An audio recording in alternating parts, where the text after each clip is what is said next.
ಅವೆಲ್ಲ ಸೃಷ್ಟಿ ಮಾಡಿ ಜನಗಳಿಗೆ ಮನವರಿಕೆ ಮಾಡಿ ಈ 5 ಯೋಜನೆಗಳು ಪ್ರತಿಯೊಬ್ಬರಿಗೂ ಸೀಮಿತ ಆಗಿದ್ದಾವೆ. ಪ್ರತಿಯೊಬ್ಬರಿಗೂ ಕೂಡ ಅನುಭವ ತಗೊಂಡು ಅನುಕೂಲ ಪಡೆದಿದ್ದಾರೆ. ಎಷ್ಟೋ ಜನ ತಾಯಿಗಳಿಗೆ ಒಂದು ಹಣಕಾಸಿನ ತೊಂದರೆ ಇರ್ತಿತ್ತು. ಈಗ ನಾವು ಮನೆಗೆ ತಿಳಿದಾಗ ಯೋಜನೆ ಅನುಸರಿಸಿದ್ಯಾ ಅಂತ ಎಲ್ಲ ಕೇಳಿದಾಗ ಪ್ರತಿಯೊಬ್ಬರು ಕೂಡ ಅವ್ರಿಗೆ ಆಶೀರ್ವಾದ ಮಾಡ್ತಾರೆ. ಅಂತ ಪುಣ್ಯಾತ್ ನಿರ್ಲೀಕರಣವ ಎತ್ ಮಕ್ಕಳೇ ನಮ್ಮನ್ನು ನೋಡಿದಿರೋ ಅಂತ ಕಾಲದಲ್ಲಿ ನಮ್ಮ ಅತ್ತಿರು ಈ ಒಂದು ಜಾರಿ ತಂದು ನಮಗೆ ಪಿಂಚಣಿನೂ ಬರುತ್ತೆ, ಗೃಹಲಕ್ಷ್ಮಿ ಯೋಜನೆನೂ ಬರುತ್ತೆ, ನಮಗೆ ಎಲ್ಲದಕ್ಕೂ ಅನುಕೂಲ ಆಗುತ್ತೆ. ನಮ್ಮ ಅಪ್ಪಿಗಿನ ಸಾಲ್ಗರಿ ಕಟ್ಲಿಕ್ಕಣವ ಅಂತ ಹೇಳ್ತಿದ್ದಾರೆ ಹೊರತು ಅಯ್ಯೋ ಯಪ್ಪ ಬಂದ ಓಟ್ ಹಾಕೋ ಯಪ್ಪನ ಮಕ್ಕ ನೋಡಿಲ್ಲ ಅನ್ನೋ ಮನುಷ್ಯನೇ ಇಲ್ಲ. ಹಾಗಾಗಿ ನಮ್ಮ ನಾಯಕರಿಗೆ ಪ್ರತಿಫಲ ಸಿಗಬೇಕು, ಆ ರೀತಿ ಮಾಡಬೇಕು. ಮತ್ತೆ ಕನಕಪುರ ತಾಲೂಕಿ ಸಾತ್ನಲ್ಲಿ ಹುಟ್ಟಿ ದೊಡ್ಡಾಳಲ್ಲಿ ಹುಟ್ಟಿ ಬೆಂಗಳೂರಲ್ಲಿ ಕೆಂಪೇಗೌಡರು ಬೆಂಗಳೂರು ಕಟ್ಟು ನಮ್ಮ ಸುರೇಶ್ ಅಣ್ಣವರು ಮತ್ತೆ ಶಿವಕುಮಾರ್ ಸರ್ ಅವರವರು ಇಡೀ ದೇಶದಲ್ಲಿ ಒಬ್ಬ ಹೆಮ್ಮೆಯ ಪುತ್ರರಾಗಿದ್ದಾರೆ.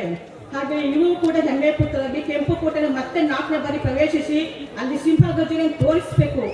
ಆ ರೀತಿ ನೀವು ಮಾಡಿ ಈ ಚುನಾವಣೆಯನ್ನು ಸ್ಪರ್ಧಿಸಬೇಕು.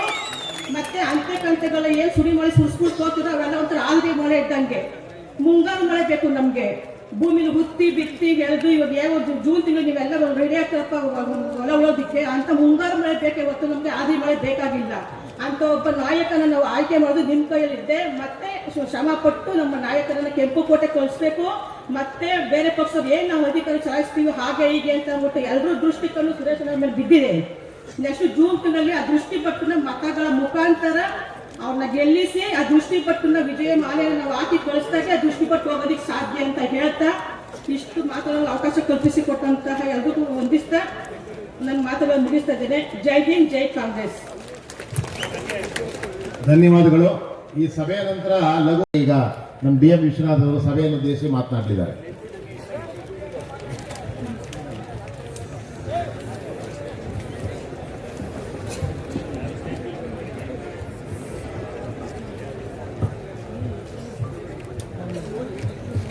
ಈ ಸಭೆಯ ಅಧ್ಯಕ್ಷತೆಯನ್ನು ವಹಿಸಿರ್ತಕ್ಕಂಥ ಬೆಂಗಳೂರು ಗ್ರಾಮಾಂತರ ಲೋಕಸಭಾ ಸದಸ್ಯರು ಆದಂತಹ ಜನಪ್ರಿಯ ನಾಯಕರು ಆಗಿರ್ತಕ್ಕಂಥ ನಿಮ್ಮೆಲ್ಲರ ನಾಯಕರಾದಂಥ DK ಸುರೇಶ್ ಅವರೇ, ವಿಧಾನ ಪರಿಷತ್ನ ಸದಸ್ಯರಾದಂಥ ಮುಖಂಡರು ಆದಂಥ ರವಿರವರೇ, ವೇದಿಕೆ ಮೇಲಿರ್ತಕ್ಕಂಥ ಎಲ್ಲ ಗೌರವಾನ್ವಿತ ಮುಖಂಡರೇ ಮತ್ತು ಈ ಸಭೆಗೆ ಕನಕಪುರ ತಾಲೂಕಿನ ನಮ್ಮ ಎಲ್ಲ ಹಳ್ಳಿಗಳಿಂದ ಬಂದಿರತಕ್ಕಂಥ ಗೌರವಾನ್ವಿತ ಮುಖಂಡರೇ, ಸಹೋದರ ಸಹೋದರಿಯರೇ, ತಾಯಂದ್ರೆ, ಚುನಾವಣೆ ಇನ್ನು 21 ದಿವಸ ಇದೆ. ನಾನು ಕಾಂಗ್ರೆಸ್ ಪಕ್ಷಕ್ಕೆ ಸೇರಿ 1 ವರ್ಷ 86ನೇ ದಿವಸ. ಈ ರಾಜ್ಯದ ಕಾಂಗ್ರೆಸ್ ಪಕ್ಷದ ಅಧ್ಯಕ್ಷರು ಜನಪ್ರಿಯ ಉಪಮುಖ್ಯಮಂತ್ರಿಗಳಾದಂತಹ DK ಶಿವಕುಮಾರ್ ಅವರು ನನಗೊಂದು ಜವಾಬ್ದಾರಿಯನ್ನ, ದೊಡ್ಡ ಪ್ರಮಾಣದ ಜವಾಬ್ದಾರಿಯನ್ನ, ಒಂದು ಸ್ಥಾನಮಾನವನ್ನ ಕೇವಲ ಇಷ್ಟು ದಿವಸಗಳಲ್ಲಿ ಅವರು ಮತ್ತೆ ಏನು ಬಹಳ ದಿವಸಗಳಿಂದ ಈ ರಾಜ್ಯದಲ್ಲಿ ಮುಖ್ಯಮಂತ್ರಿಗಳಾಗಿ ಈ ದೇಶದ ಪ್ರಧಾನಿಗಳಾಗಿದ್ದಂಥವರು ಜಾತ್ಯತೀತ ಜನತಾದಳ ಅಂತ ಹೇಳಿ ಈ ದೇಶದಲ್ಲಿ ಮತ್ತೊಮ್ಮೆ ಮೋದಿಯವರೇನಾದ್ರೂ ಪ್ರಧಾನಿ ಆದ್ರೆ ಈ ದೇಶವನ್ನೇ ಬಿಟ್ಟು ಹೋಗ್ತೀನಿ ಅಂತ ಹೇಳಿದ ಪುಣ್ಯಾತ್ಮ ದೇವೇಗೌಡರಾಗಿರ್ಬೋದು, ಅವ್ರ ಮಗ HD ಕುಮಾರಸ್ವಾಮಿ ಅವರು, ಈ ರಾಜ್ಯದ 2 ಸಾರಿ ಮುಖ್ಯಮಂತ್ರಿ ಆಗಿದ್ದಂತ ಕುಮಾರಸ್ವಾಮಿ ಅವರು ಭಾರತೀಯ ಜನತಾ ಪಕ್ಷಕ್ಕೆ ಮತ ನೀಡಿದ್ರೆ ಮೋದಿ ಅವರ ಮುಖ ನೋಡಿ, ನೀವೇನಾರು ಮುಖ ನೋಡಿ ಮತ ಹಾಕಿದ್ರೆ ಈ ಭಾರತ ದೇಶ ಮತ್ತೊಂದು ಶ್ರೀಲಂಕಾ ಆಗೋಗ್ತದೆ. ನೀವು ಮತ ಕೊಡಬೇಡಿ ಭಾರತೀಯ ಜನತಾ ಪಕ್ಷಕ್ಕೆ ಹೇಳಂತ ತಂದೆ ಮಗ ಇವತ್ತು ದೆಹಲಿಗೆ ಹೋಗಿ ಭಾರತೀಯ ಜನತಾ ಪಕ್ಷದ ಈಗಿನ ಪ್ರಧಾನಮಂತ್ರಿಗಳು ನಡ್ಡಾ ಅವರನ್ನ, ಅಮಿತ್ ಶಾ ಅವರನ್ನ ತಪ್ಪಾಡ್ಕೊಂಡು ಬರ್ತಾ ಇರ್ತಕ್ಕಂಥದ್ದು, ಜೊತೆ ಸೇರಿರ್ತಕ್ಕಂಥದ್ದು ನಮ್ಗೆಲ್ರಿಗೂ ಗೊತ್ತಿದೆ. ಪತ್ರಿಕೆಗಳ ಮುಖಾಂತರ ಮತ್ತೆ ಟಿವಿ ಮಾಧ್ಯಮದ ಮುಖಾಂತರ ಈ ರಾಜ್ಯ ಉದ್ಧಾರ ಮಾಡಬೇಕು ಅಂತ ಅಲ್ಲ. ಕಳೆದ ವಿಧಾನಸಭಾ ಚುನಾವಣೆಯಲ್ಲಿ ರಾಜ್ಯಾದ್ಯಂತ ಪ್ರವಾಸ ಮಾಡಿ ಮಾತೆತ್ತದೆ 123 ಸೀಟ್ ಬರ್ತದೆ, 123 ಸೀಟ್ ಬರ್ತದೆ, ನಮ್ಮ ಪಕ್ಷ ಅಧಿಕಾರಕ್ಕೆ ಬರ್ತದೆ ಅಂತ ಭ್ರಮೆನಲ್ಲಿ ಸುತ್ತಾಡಿ ಕರ್ನಾಟಕ ಜನ ಅವರಿಗೆ ಕೇವಲ 19 ಸ್ಥಾನಗಳನ್ನು ಕೊಟ್ಟಿರ್ತಕ್ಕಂಥದ್ದು ನಿಮ್ಗೆಲ್ಲ ಗೊತ್ತೇ ಇದೆ. ಆ ದೃಷ್ಟಿನಲ್ಲಿ ಇವತ್ತು ಏನ್ ಮಾಡ್ತಾ ಇದ್ದಾರೆ, ನಮ್ಮ ಕೈಲಿ ಇನ್ನು ರಾಜ್ಯದಲ್ಲಿ ಕಟ್ಟಕ್ಕಾಗೋದಿಲ್ಲ, ಹೇಗಾದ್ರೂ ಮಾಡಿ ನಮ್ಮ ಕುಟುಂಬದ ರಾಜಕೀಯ ವ್ಯವಸ್ಥೆ ಉಳಿಸ್ಕೊಳ್ಬೇಕು, ಕಾಡಿ ಬೇಡಿ 4 ಸ್ಥಾನಕ್ಕೆ ಇವತ್ತು ಗೊತ್ತೇ ಇದೆ ಯಾವ ಸ್ಥಾನ ಅಂತ. ಹಾಸನಲ್ಲಿ ದೇವೇಗೌಡರ ಮೊಮ್ಮಗ, ಮಂಡ್ಯದಲ್ಲಿ ದೇವೇಗೌಡರ ಮಗ ಕುಮಾರಸ್ವಾಮಿ ಅವರು 2 ಸಾರಿ ಮುಖ್ಯಮಂತ್ರಿ ಆಗಿದ್ದವರು. ಬೆಂಗಳೂರು ಗ್ರಾಮಾಂತರಕ್ಕೆ ಜಾತ್ಯತೀತ ಜನತಾದಳದಿಂದ ನಿಲ್ಲಿಸಲಿಲ್ಲ. ಈ ರಾಷ್ಟ್ರದ ಜಾತ್ಯತೀತ ಜನತಾದಳದ ಅಧ್ಯಕ್ಷರು, ಈ ರಾಜ್ಯದ ಅಧ್ಯಕ್ಷರು ಕುಮಾರಸ್ವಾಮಿ ಅವರು, ರಾಜ್ಯದ ಯುವ ಅಧ್ಯಕ್ಷ ನಿಖಿಲ್ ಕುಮಾರಸ್ವಾಮಿ ಅವರು, ಕುಮಾರಸ್ವಾಮಿ ಅವರ ಭಾವ ದೇವೇಗೌಡರ ಅಳಿಯ, ಅವರ ಪಕ್ಷದ ಚಿಹ್ನೆ ಮೇಲೆ ನಿಲ್ಲಿಸಿಲ್ಲ. ಇವತ್ತು ಅವರ ಪಕ್ಷದ ಚಿಹ್ನೆಯ ಮೇಲೆ ನಂಬಿಕೆ ಇಲ್ಲ. ಇವತ್ತು ಭಾರತೀಯ ಜನತಾ ಪಕ್ಷದ ತಾವರೆ ಗುರುತಿನ ಮೇಲೆ ನಿಲ್ಲಿಸಿದ್ದಾರೆ. ಇನ್ನೆಷ್ಟು ಜನಕ್ಕೆ ನೀವು ಮೋಸ ಮಾಡ್ತೀರಿ, ನಿಮ್ಮ ಕುಟುಂಬ ಇನ್ನೆಷ್ಟು ಕಾರ್ಯಕರ್ತರ ಮುಖಂಡರಿಗೆ ಮೋಸ ಮಾಡ್ತೀರಿ ಅನ್ನೋದನ್ನ ನೆನಪು ಮಾಡ್ಕೋಬೇಕು ದೇವೇಗೌಡರ ಮತ್ತೆ ಕುಮಾರಸ್ವಾಮಿ ಅವರೇ. ಇವತ್ತು ಕೋಲಾರ ಮೀಸಲು ಕ್ಷೇತ್ರ ಇರಲಿಲ್ಲ ಅಂದ್ರೆ ಅಲ್ಲಿಗೆ ಬಹುಶಃ ನಿಮ್ಮ ಕುಟುಂಬದ ಒಬ್ಬರು ನಿಲ್ಲಿಸ್ತಿದ್ರಿ. ಅದು ಮೀಸಲು ಕ್ಷೇತ್ರ ಆದ್ರಿಂದ ಬೇರೆಯೊಬ್ಬರನ್ನ ನಿಲ್ಲಿಸಿದ್ದೀರಿ. ದೇವೇಗೌಡರೇ ನಿಮ್ಗೆ ಪ್ರಧಾನಿ ಮಾಡಲಿಲ್ವ ಕಾಂಗ್ರೆಸ್ ಪಕ್ಷ? ಕುಮಾರಸ್ವಾಮಿ ಅವರೇ ಯಡಿಯೂರಪ್ಪನ ಕಾಲು ಹಿಡ್ಕೊಂಡು ನೀವು ಭಾರತೀಯ ಜನತಾ ಪಕ್ಷದ ಮುಖ್ಯಮಂತ್ರಿಗಳಾಗಲಿಲ್ವಾ? ನೀವು ಡಿ ಕೆ ಶಿವಕುಮಾರ್ ಅವರನ್ನ ತಪ್ಪಿ ಕರ್ನಾಟಕದಲ್ಲಿ 2ನೇ ಸಾರಿ ಮುಖ್ಯಮಂತ್ರಿಗಳಾಗಲಿಲ್ವಾ? ತಾವು ನೆನಪು ಮಾಡ್ಕೋಬೇಕು. ಇವತ್ತು ನಿಮಗೆ ಕಾಂಗ್ರೆಸ್ ಪಕ್ಷ ಕಹಿಯಾಗಿದೆಯಾ? ಇವತ್ತು ನಿಮಗೆ ಶಿವಕುಮಾರ್ ಅವರು ಕಹಿಯಾಗಿದ್ದಾರಾ? ಇವತ್ತು ನಿಮಗೆ ಡಿ ಕೆ ಸುರೇಶ್ ಅವರು ಕಹಿಯಾಗಿದ್ದಾರಾ? ನಿಮ್ಮ ಪಕ್ಷದ ಚಿಹ್ನೆ ಮೇಲೆ ನಿಲ್ಸಕ್ಕಾಗಲಿಲ್ಲ ನೀವು ಡಾಕ್ಟರ್ ಮಂಜುನಾಥ್ ಅವರ? ಈ ತಾಲೂಕಿನಲ್ಲಿ ಮಂಜುನಾಥ್ ಅವರು ಎಷ್ಟು ಜನಕ್ಕೆ ಆಪರೇಷನ್ ಮಾಡಿದ್ದಾರೆ? ಈ ರಾಜ್ಯದಲ್ಲಿ ಪ್ರತಿ ದಿವಸಕ್ಕೆ 3600ರಿಂದ 800 ಜನಕ್ಕೆ ಆಪರೇಷನ್ಸ್ ನಡೀತಾ ಇರ್ತದೆ. ಮೂಳೆ ಮುರ್ಕೊಂಡಂತವ್ರಿಗೆ ಆಪರೇಷನ್ ನಡೀತಾ ಇರ್ತದೆ. ಹೃದಯ ಸಂಬಂಧ ಕಾಯಿಲೆಗಳಿಗೆ ಬೇರೆ ಬೇರೆ ಡಾಕ್ಟರ್ಗಳು ಬೇರೆ ಬೇರೆ ಹಾಸ್ಪಿಟಲ್ಗಳಲ್ಲಿ ಆಪರೇಷನ್ ಮಾಡ್ತಾ ಇರ್ತಾರೆ. ವಿವಿಧ ಆಪರೇಷನ್ ಗಳನ್ನ ಬರೀ ಕರ್ನಾಟಕದಲ್ಲಿ 3600ರಿಂದ 800 ಜನಕ್ಕೆ ಪ್ರತಿನಿತ್ಯ ಮಾಡ್ತಾ ಇರ್ತಾರೆ. ವಾಟ್ಸಾಪ್ ಮುಖಾಂತರ ಒಳ್ಳೆ ಡಾಕ್ಟರ್, ನಮ್ಮೂರನ್ನು ಚರಂಡಿ ಮಾಡಿಸಿಲ್ಲ. ವಾಟ್ಸಾಪ್ ಮುಖಾಂತರ ಒಳ್ಳೆ ಡಾಕ್ಟರ್, ನಮ್ಮೂರಲ್ಲಿ ಡಾಕ್ಟರ್ಗಳೇ ಇಲ್ವಾ? ಕರ್ನಾಟಕ ರಾಜ್ಯದಲ್ಲಿ ಡಾಕ್ಟರ್ಗಳೇ ಇಲ್ವಾ? ತಾವು ಯೋಚನೆ ಮಾಡಬೇಕು. ನೀವು ನಿವೃತ್ತರಾಗಿ 7 ವರ್ಷಗಳು ಕಳೆದಿತ್ತು. ನೀವು ಭಾರತೀಯ ಜನತಾ ಪಕ್ಷದ ಅಧಿಕಾರದಲ್ಲಿ ಇದ್ದಂತ ಸಂದರ್ಭದಲ್ಲಿ ಮುಖ್ಯಮಂತ್ರಿ ಆಗಿದ್ದಂತವ್ರನ್ನ ಕಾಲಿಡಿದು ನೀವು ನಿಮ್ಮ ದೇವೇಗೌಡ ನಿಮ್ಮ ಹಳ್ಳಿಯವರಿಗೆ ಇನ್ನಷ್ಟು ಸಹ ಮುಂದುವರಿಸ್ತೀರಾ. ಕಾಂಗ್ರೆಸ್ ಪಕ್ಷದ ಸಿದ್ದರಾಮಯ್ಯ ಅವರಿದ್ದಂತ ಸಂದರ್ಭದಲ್ಲಿ ಈಗ ಕೂಡ ನೀವು ಮುಂದುವರಿಸ್ತೀರಾ. ನೀವು ಕೂಡ ಮುಖ್ಯಮಂತ್ರಿಗಳಾಗಿದ್ದಂತ ಸಂದರ್ಭದಲ್ಲಿ ಮುಂದುವರಿಸ್ತೀರಾ. ಡಾಕ್ಟರ್ಸ್ ಅಂದ್ರೆ ಡಾಕ್ಟರ್ಗಳು ಬರೀ ಕನಕಪುರ ಅಲ್ಲ, ಇಡೀ ರಾಜ್ಯದಲ್ಲಿ 100 ಜನ 1000 ಜನ ಸೇವೆ ಮಾಡ್ತಾ ಇರ್ತಕ್ಕಂಥವ್ರು. ಅಧಿಕಾರ ಸಿಕ್ಕಿದ್ರೆ, ಒಂದು ಕಾಲೇಜಿನ ಸಂಸ್ಥೆಯ ಆಡಳಿತ ಮಂಡಳಿ ಅಧಿಕಾರ ಸಿಕ್ಕಿದ್ರೆ ನಿಮ್ಮ ರೀತಿಯ ಸೇವೆಯನ್ನ 1000 ಜನ ಮಾಡೋರಿದ್ದಾರೆ. ಯಾವುದಾದ್ರೂ ಒಬ್ಬ ಕಾಯಿಲೆ ಬಿದ್ದಂತ ಮನುಷ್ಯನಿಗೆ ಯಾವುದಾದ್ರೂ ಒಂದು ಉದಾಹರಣೆಯನ್ನ ನಿಮ್ಮ ಜೋಬಿನಿಂದ 10,000 ಕೊಟ್ಟಿರೋದಿದ್ರೆ ಹೇಳಿ. ಯಾವುದಾದ್ರೂ ನೀವು ಸೇವೆ ಮಾಡಿದಂತ ಹಾಸ್ಪಿಟಲ್ ನಲ್ಲಿ 1 ತಿಂಗಳ ಸಂಬಳವನ್ನ ನನಗೆ ಬೇಡ, ಇದು ಸಾರ್ವಜನಿಕರಿಗೆ ಉಪಯೋಗಕ್ಕೆ ಕೊಟ್ಟಿದ್ರೆ ಹೇಳಿ. ವಾಟ್ಸಪ್ ಮುಖಾಂತರ ಭಾರತೀಯ ಪಕ್ಷದ ಚಿಹ್ನೆಯ ಮುಖಾಂತರ ನೀವು ಗೆಲ್ಲುವಂತ ವಾತಾವರಣ ಮಾಡಬೇಕು ಅಂತ ಬಂದಿದ್ದೀರಾ. ಬಂಧುಗಳೇ, ನಾನು ಕೂಡ 27-28 ವರ್ಷಗಳ ಕಾಲ ಭಾರತೀಯ ಜನತಾ ಬೇರೆ ಪಕ್ಷದಲ್ಲಿ ನಾನು ದುಡಿದಂತವನು, ಒಂದು ರಾಜಕೀಯ ಪಕ್ಷದಲ್ಲಿದ್ದಂಥವನು. ಬಹುಶಃ ನಿಮ್ಮ ಪಕ್ಷಕ್ಕೆ ಸೇರಿ 1 ವರ್ಷ 3ನೇ ತಿಂಗಳು ನಾನು ಲೋಕಸಭಾ ಸದಸ್ಯರ ಜೊತೆ ಒಂದು 8 ಸಭೆಗಳಲ್ಲಿ, ಉನ್ನತ ಮಟ್ಟದ ಅಧಿಕಾರಿಗಳ ಸಭೆಗಳಲ್ಲಿ ಭಾಗವಹಿಸಿದ್ದೇನೆ. ಅವ್ರು ಹೇಳ್ತಾ ಇದ್ದಾರೆ, ಜೊತೆಲಿ ಅವ್ರ ಜೊತೆನಲ್ಲಿ ವೆಹಿಕಲ್ ನಲ್ಲಿ ನಾವು ಪ್ರವಾಸ ಮಾಡುವಂತ ಕಾರ್ನಲ್ಲಿ ಪ್ರವಾಸ ಮಾಡುವಾಗ ಹೇಳ್ತಾ ಇದ್ದಾರೆ, ಇನ್ನು 3 ವರ್ಷಗಳಲ್ಲಿ ನಮ್ಮ ರಾಮನಗರ ಜಿಲ್ಲೆಯನ್ನ ಕರ್ನಾಟಕದಲ್ಲಿ ಮೊದಲನೇ ಸ್ಥಾನಕ್ಕೆ ತರಬೇಕು ಅಂತ ನನಗೆ ನಾನೇ ಹಾಕೊಂಡಿದ್ದೀನಿ ಪ್ರಶ್ನೆನ. ತಾವು ಯೋಚನೆ ಮಾಡಿ, ತಾಲೂಕು ಮಟ್ಟದ ರಸ್ತೆಗಳ ಬಗ್ಗೆ ಯೋಚನೆ ಮಾಡಿ, ನಿಮ್ಮ ಗ್ರಾಮೀಣ ಪ್ರದೇಶದ ವಾತಾವರಣ ಯೋಚನೆ ಮಾಡಿ. ನಾನು ಕೂಡ ಕುಮಾರಸ್ವಾಮಿ ಅವರ ಜೊತೆ ಬಹಳಷ್ಟು ಪ್ರವಾಸ ಮಾಡಿದ್ದೇನೆ. ನಮ್ಮ ಕನಕಪುರ ತಾಲೂಕಿನಲ್ಲಿ ಇರ್ತಕ್ಕಂಥ ಸಾರ್ವಜನಿಕರಿಗೆ ಬೇಕಾಗಿರ್ತಕ್ಕಂಥ ಸೌಲಭ್ಯಗಳು ಬಹುಶಃ ನಾನು ಯಾವುದೇ ತಾಲೂಕಿನಲ್ಲಿ ನೋಡಿಲ್ಲ. ಮೆಚ್ಚೋದಕ್ಕೆ ನಾನು ಮಾತಾಡ್ತಾ ಇಲ್ಲ, ಕಾರ್ಯಕರ್ತರು ಮತ್ತೆ ಮುಖಂಡರುಗಳನ್ನ ಅಥವಾ ಸುರೇಶ್ ಅವರನ್ನ ನಾನು ಮೆಚ್ಚೋದಿಕ್ಕೆ ಮಾತಾಡ್ತಾ ಇಲ್ಲ. ಇವತ್ತು ತಾಲೂಕು ಮಟ್ಟಕ್ಕೆ ಕೇವಲ 3 ಕಿಲೋಮೀಟರ್ ಒಳಗಡೆಗೆ ಇಂಜಿನಿಯರಿಂಗ್ ಕಾಲೇಜ್ ಬರ್ತಾ ಇದೆ, ಅತ್ಯಾಧುನಿಕ ಶಾಲಾ ಕಾಲೇಜುಗಳು ಬರ್ತಾ ಇದೆ. ಈ ರೀತಿಯ ಯಾವುದೇ ತಾಲೂಕಿನಲ್ಲೂ ಕೂಡ ವಿದ್ಯಾಭ್ಯಾಸ ಮಾಡೋದಕ್ಕೆ ಆರೋಗ್ಯ ವ್ಯವಸ್ಥೆ ಎಲ್ಲೂ ಕೂಡ ಇಲ್ಲ ಇಡೀ ರಾಜ್ಯದಲ್ಲಿ. ಅವ್ರದ್ದು ಒಂದೇ ಗುರಿ ಡಿ ಕೆ ಸುರೇಶ್ ಅವ್ರನ್ನ ಕಟ್ಟಾಕಿದ್ರೆ ರಾಜಕೀಯವಾಗಿ ಅವ್ರನ್ನ ಸೋಲಿಸಿದ್ರೆ ಅದು ಡಿ ಕೆ ಶಿವಕುಮಾರ್ ಅವರಿಗೆ ಹಿನ್ನಡೆ ಮಾಡುವಂತ ವಾತಾವರಣ ನಿರ್ಮಾಣ ಮಾಡಬೇಕು ಕರ್ನಾಟಕದಲ್ಲಿ ಅಂತ. ಅದೆಲ್ಲ ಸಾಧ್ಯನ ನೀವು ಹೇಳ್ಬೇಕು, ನೀವು ತೀರ್ಮಾನ ತಗೊಳ್ಬೇಕು.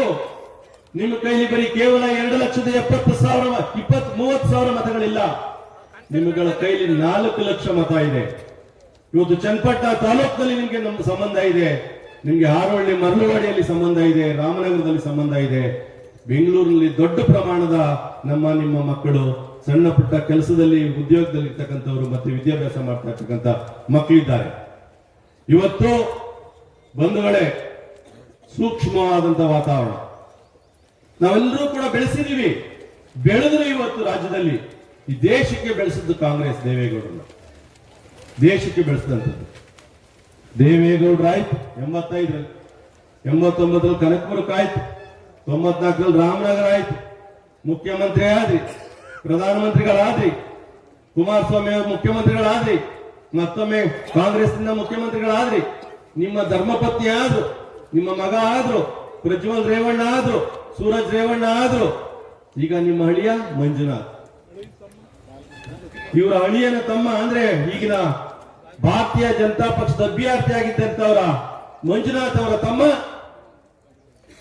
ಶ್ರಾವಣ ಬೆಳಗೊಳದಲ್ಲಿ ಜನತಾದಳದಿಂದ MLA. ಯಾವ ರೀತಿಯ ರಾಜಕಾರಣದ ಮೋಸ ಮಾಡೋದಕ್ಕೆ ಈ ಕುಟುಂಬ ವ್ಯವಸ್ಥಿತವಾಗಿ, ಅಂದ್ರೆ ಅವರ ಉದ್ದೇಶ ಏನು? ಬೆಂಗಳೂರಿನಲ್ಲಿ ಇರ್ತಕ್ಕಂಥ ಮತದಾರರು ಭಾರತೀಯ ಜನತಾ ಪಕ್ಷದ ಚಿಹ್ನೆ ಮೇಲೆ ಓಟ್ ಹಾಕ್ಕೊಡ್ತಾರೆ ಅನ್ನೋದೊಂದು ಭಾವನೆ ಅವರಿಗೆ. ಇಲ್ಲಿ ಇದೇ ಕನಕಪುರದಲ್ಲಿ ಮಾತಾಡಿದ್ದಾರೆ ರಾಜರಾಜೇಶ್ವರಿಯ ನಗರದ ಶಾಸಕರು ಮುನಿರತ್ನ, ನೀವು 1 ಮತ ಕೊಡಿ ಲೀಡನ್ನ, ನಾನು 1 ಲಕ್ಷ ಕೊಡ್ತೀನಿ ಅಂತ. ನಾವಿಲ್ಲಿ ಅವರಿಗೆ 1 ಮತ ಕೊಡುವಾಗಿಲ್ಲ, ಅವರಲ್ಲಿ 1 ಲಕ್ಷ ಲೀಡ್ ಕೊಡುವಾಗಿಲ್ಲ. ನಿಜ ಅಲ್ವಾ? ನಾವು ಯೋಚನೆ ಮಾಡಿ, ಯಾರು ಬೆಳೆಸ್ತವ್ರು ಅವರನ್ನ ಕಳ್ಳನ ಬೆಳೆದ ಗೊತ್ತಿಲ್ಲ.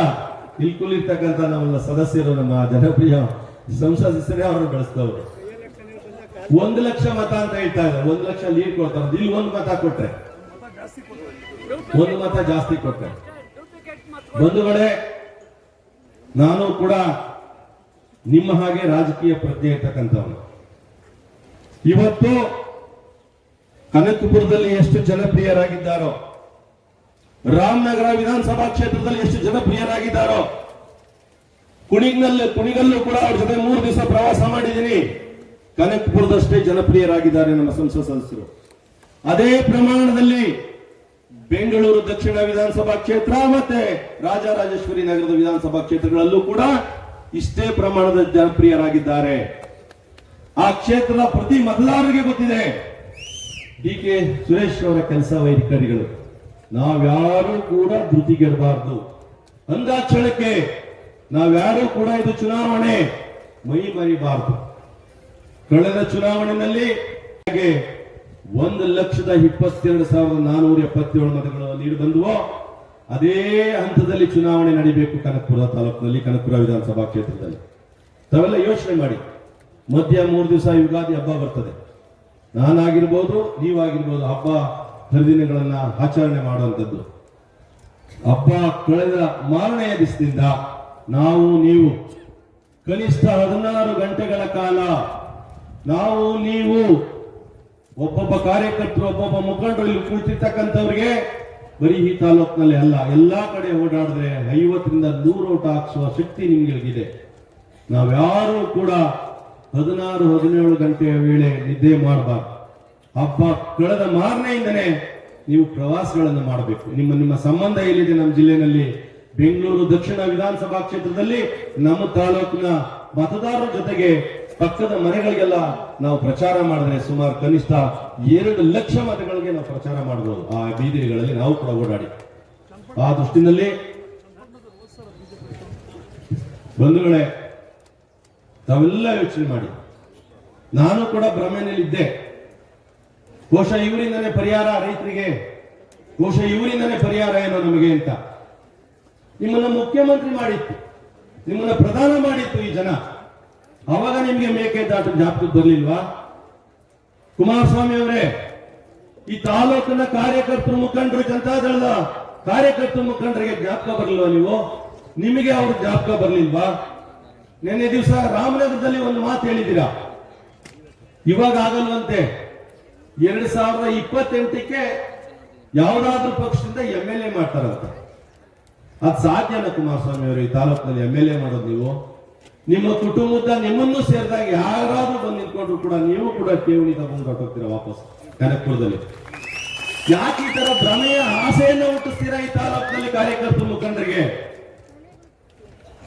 ಅಭಿವೃದ್ಧಿ ಮಾಡ್ತಾ ಇರ್ತಕ್ಕಂಥ ಶಿವಕುಮಾರ್ ಅವ್ರನ್ನ, DK ಸುರೇಶ್ ಅವ್ರನ್ನ ನಾವು ಬಿಟ್ಟುಕೊಡೋದಕ್ಕೆ ಸಾಧ್ಯ ಇಲ್ಲ ಈ ತಾಲೂಕಿನಲ್ಲಿ. ಆ ಅರಿವಿದೆಯಾ ನಿಮ್ಗೆ? ಈ ಜಿಲ್ಲೆಯೆಲ್ಲ ಬೆಳೆದ್ರಿ ನೀವು, ನಿಮ್ ತಂದೆಯವರು ಬೆಳೆದ್ರು, ನಿಮ್ ಹೆಂಡತಿಯವ್ರನ್ನ ಶಾಸಕರು ಮಾಡಿದ್ರು. ನಿಮ್ಗೆ ಆ ಭಾವನೆ ಇದ್ದಿದ್ರೆ ಯಾಕೆ ನೀವು ಮಂಡ್ಯ ವಿಧಾನಸಭಾ ಕ್ಷೇತ್ರಕ್ಕೆ ಹೋಗ್ಬೇಕಾಗಿತ್ತು? ರಾಮನಗರ ಜಿಲ್ಲೆಯ ಒಳಗೊಂಡಂತ ಬೆಂಗಳೂರು ಗ್ರಾಮಾಂತರ ಲೋಕಸಭಾ ಕ್ಷೇತ್ರಕ್ಕೆ ನಿಲ್ಲಕ್ಕಾಗಿಲ್ವ?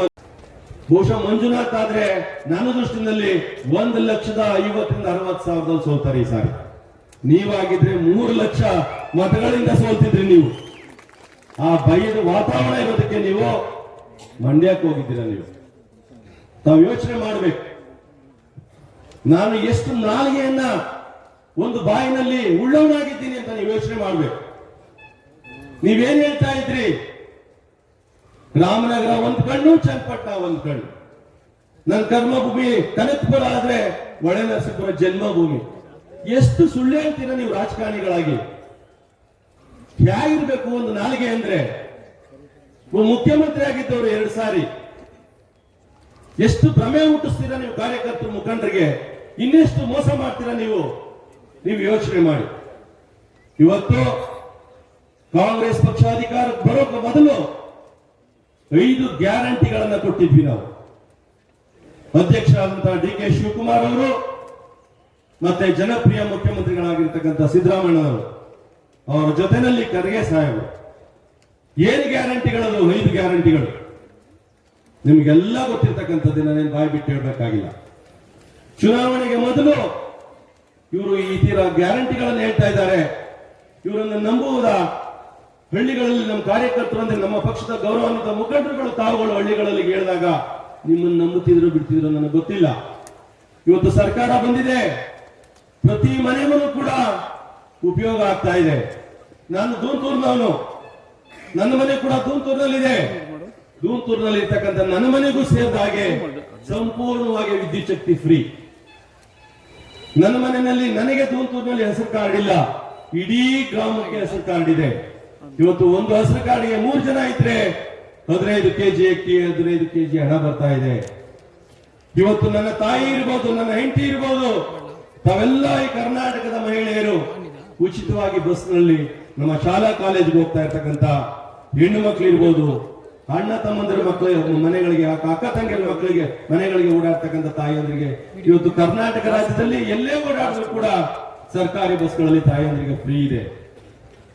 ಈ ವ್ಯವಸ್ಥೆಯನ್ನ ನಾವು ಮನದಟ್ಟು ಮಾಡುವಂತ ವಾತಾವರಣ ನಿರ್ಮಾಣ ಮಾಡಿದ್ರೆ ನಾವು ಕನಿಷ್ಠ ಪ್ರತಿ ವಿಧಾನಸಭಾ ಕ್ಷೇತ್ರದಲ್ಲೂ ಕೂಡ ಕಾರ್ಯಕರ್ತರು 10,000 15,000 ಮುಖಂಡರುಗಳು ಕಾರ್ಯಕರ್ತರು ಕೆಲಸ ಮಾಡಿದ್ರೆ ಕನಿಷ್ಠ 3 ಲಕ್ಷ ಮತಗಳಿಂದ ಅಂತದಿಂದ ಗೆಲ್ಬಹುದು. ಭಾರತೀಯ ಜನತಾ ಪಕ್ಷದವರು ಒಂದೇ ಹೇಳೋದು, ಅವರು ಮರ್ತು ಬಿಟ್ಟಿದ್ರು ಭಾರತೀಯ ಜನತಾ ಪಕ್ಷದ. ಸ್ವಲ್ಪ ಜ್ಞಾಪಕ ಮಾಡೋದಕ್ಕೆ ಶ್ರೀರಾಮನ್ ತಂದು ಬಿಟ್ಟಿದ್ದಾರೆ ಹಳ್ಳಿಗಳಿಗೆ ಮತ್ತೆ ಕರ್ನಾಟಕಕ್ಕೆ. ಅದು ನಮ್ಮ ರಾಜ್ಯದಲ್ಲಿ ನಡೆಯೋದಿಲ್ಲ. ಮೋದಿ ನಡೆಯೋದಿಲ್ಲ, ಶ್ರೀರಾಮನ್ ನಡೆಯೋದಿಲ್ಲ.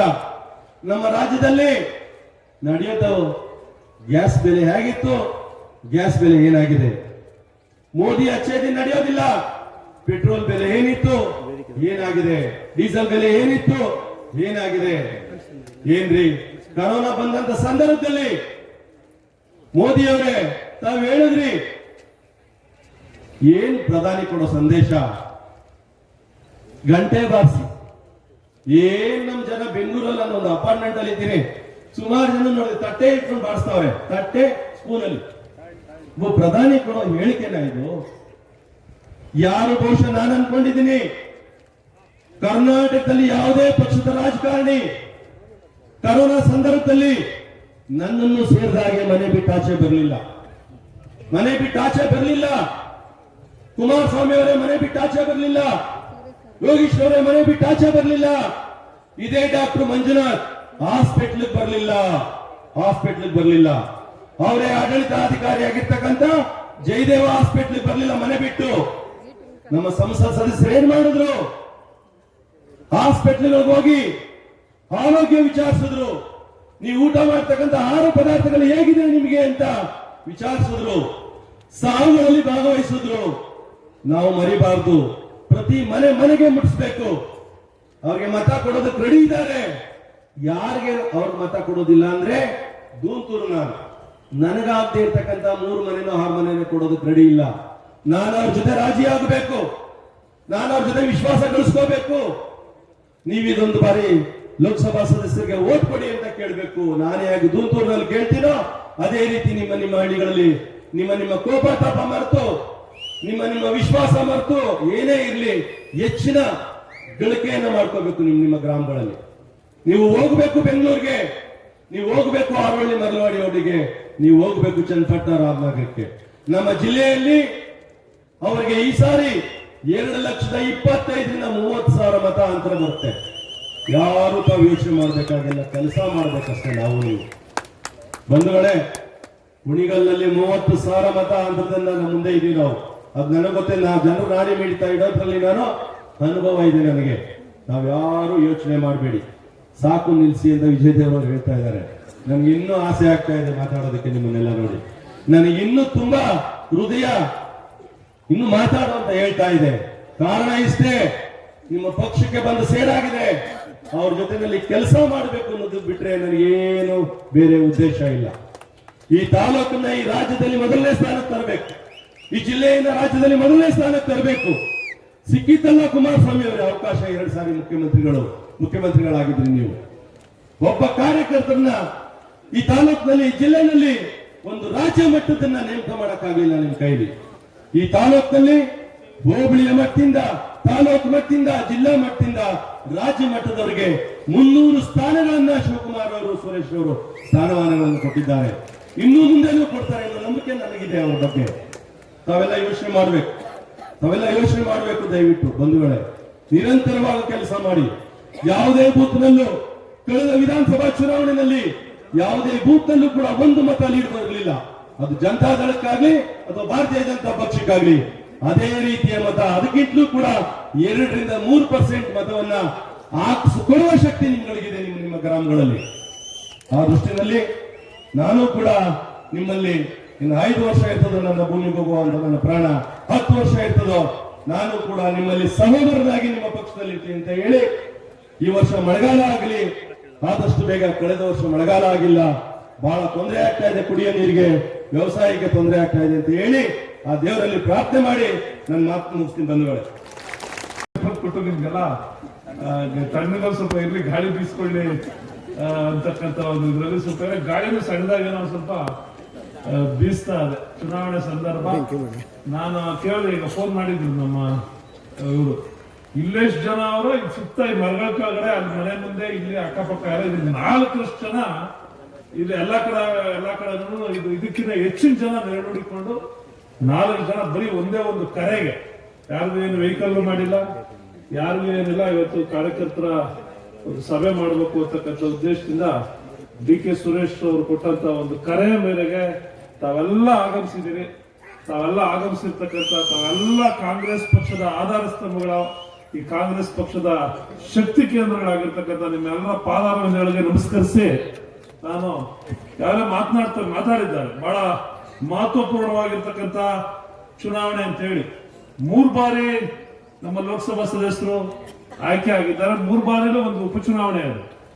10 ವರ್ಷನೇ ಅವಧಿ, 10 ವರ್ಷ, 6 ತಿಂಗಳಿಗೆ ನಡೆದಂತ ಒಂದು ಚುನಾವಣೆ. ಅವತ್ತೇನು ಡಿ.ಕೆ. ಸುರೇಶ್ ಅವರು ನಾನೇನು ಸಂಸದ ಆಗ್ಬೇಕು, ನನಗೆ ಆ ಬಂಟನಾಗಿ ಹಿಂದೆ ನಿಂತಿರ್ತಕ್ಕಂಥ ಈ ಡಿ.ಕೆ. ಸುರೇಶ್ ನ ಅಳ್ಳಾಡಿಸಿದ್ರೆ ಡಿ.ಕೆ. ಶಿವಕುಮಾರ್ಗೆ ತೊಂದರೆ ಕೊಡುವುದು ಅಂತಕ್ಕಂಥ ಉದ್ದೇಶದಿಂದ ಇನ್ನೇನು ಡಿ.ಕೆ. ಸುರೇಶ್ ಮೇಲೆ ಇನ್ನೇನು ಡೆಲಿಗೇಷನ್ ಭಾಷಣ ನಾಲ್ಗೆಗೆ ಎಲುಬಿಲ್ಲ.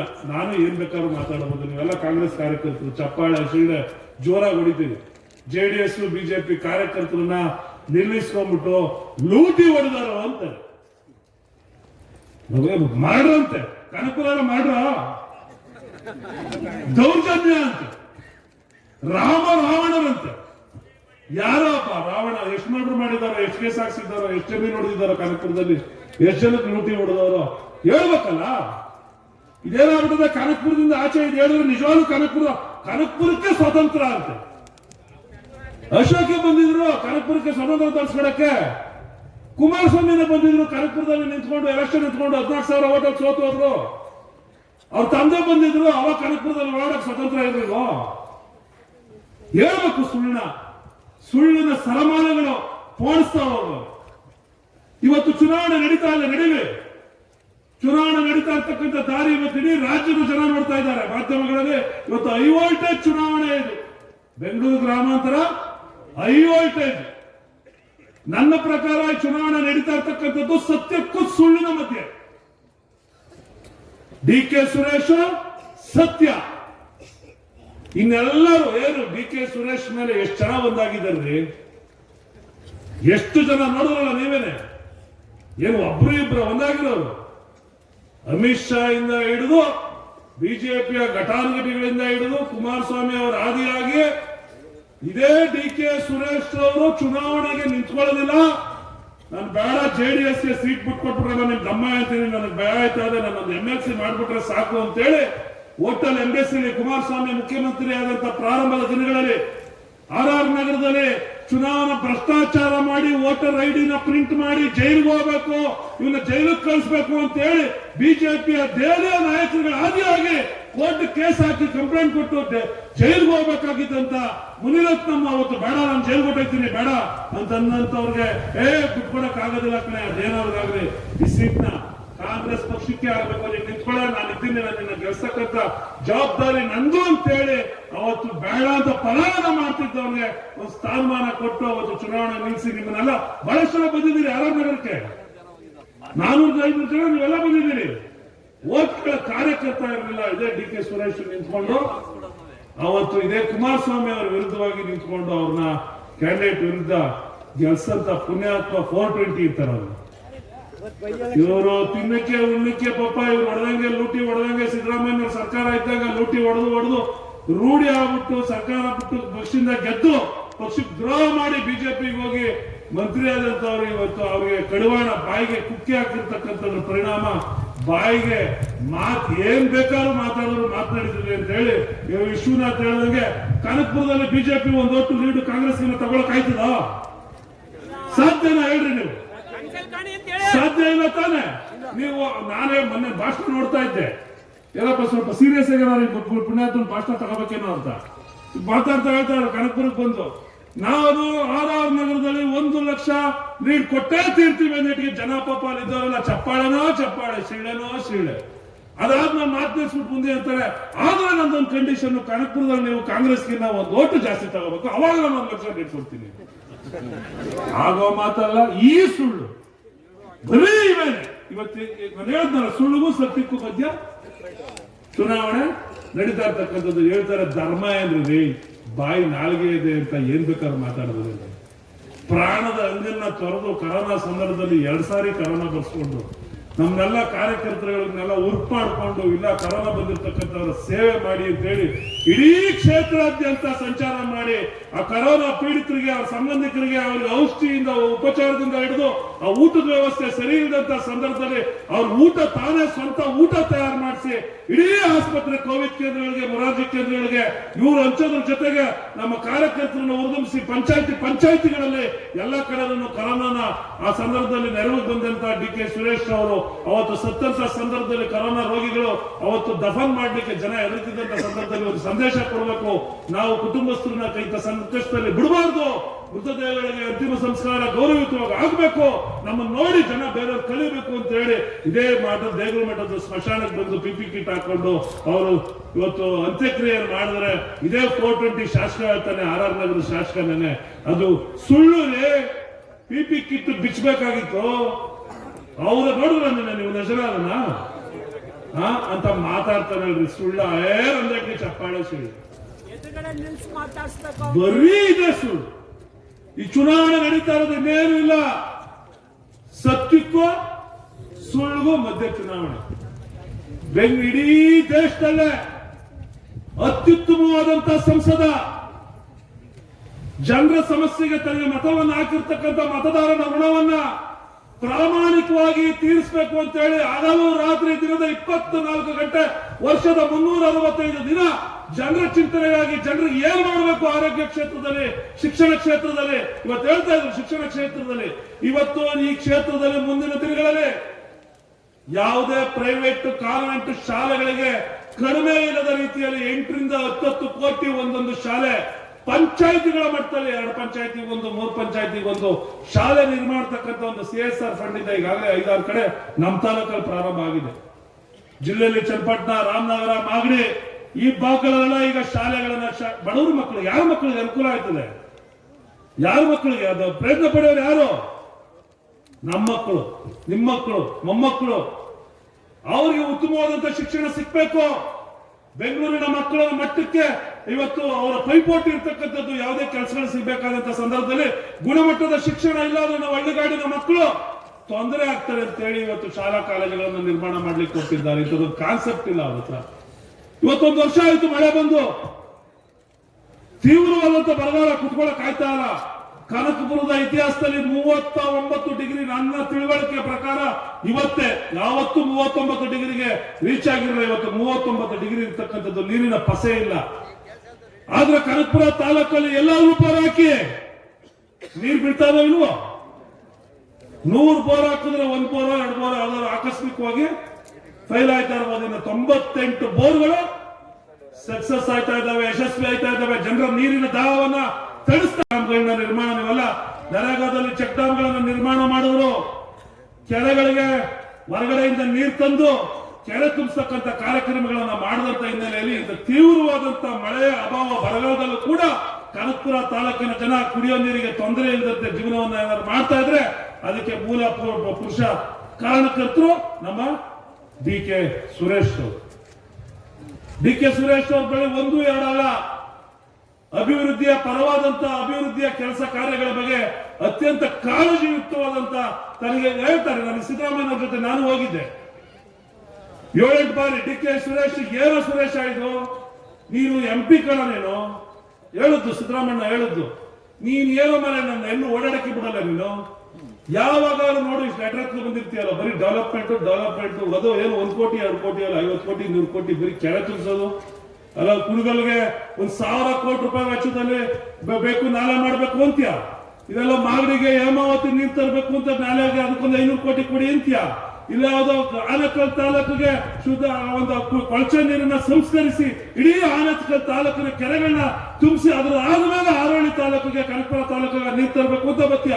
ವೃಷಭಾವತಿ ಈಗ ಅಚ್ಚುಕಟ್ಟನ್ನ ಇಲ್ಲ ಬೈರಮಂಗಲದಿಂದ ನೀರನ್ನು ಪಂಪ್ ಮಾಡಬೇಕು, ಎಲ್ಲ ಕೆರೆಗಳನ್ನ ತುಂಬಿಸ್ಬೇಕು ಅಂತ್ಯ. ಸತ್ಯಗಾಲದಿಂದ ಕೆರೆಗಳನ್ನ ತುಂಬಿಸ್ಬೇಕು. ನಿಮ್ಗೆ ಯಾರೋ ಯೋಜನೆಗಳು ಹಾಕೊಟ್ಟಂತವ್ರು ಎಲ್ಲೋ ತರೋದು ಎಲ್ಲ MP-ಗಳು ಇದ್ದಂಗೆ ಇಲ್ವೇನೋ ಎಲ್ಲರೂ MP-ಗಳು ಆನಂದವಾಗಿ ಸುಮ್ಮನೆ ಕನಕಪುರದಲ್ಲಿದ್ದಾಗ ಯಾರು ಫೋನ್ ಮಾಡಿದ್ರೆ, ಇಲ್ಲಪ್ಪ ನಾನು ರಾಮನಗರದ ಕಾರ್ಯಕ್ರಮ ಅದೇ, ಮಾಗಡಿಯವ್ರು ಬಂದು ಕೇಳಿದ್ರೆ ಡೇಟ್ ಕೇಳಿದ್ರೆ ಅವ್ರ ಕಾರ್ಯಕ್ರಮ ಬರ್ಬೇಕು ಅಂದ್ರೆ, ಇಲ್ಲ ನಾನು ಚನ್ನಪಟ್ಟಣದವ್ರಿಗೆ ಹೋಗ್ಬಿಟ್ಟಿದ್ದೀನಿ, ಇಲ್ಲ ಬೆಂಗಳೂರು ಸೌತ್ ಅಲ್ಲಿ ಇದ್ದೀನಿ ನಾನು ಅಂತ ಸುಳ್ಳು ಹೇಳ್ಕೊಂಡಿದ್ರೆ ಏನ್ ಮಾಡಕ್ಕಾಗಿತ್ತು? ನಾವು ಏನಾದ್ರು ಮಾಡಕ್ಕಾಗಿತ್ತ ಹೇಳಿ?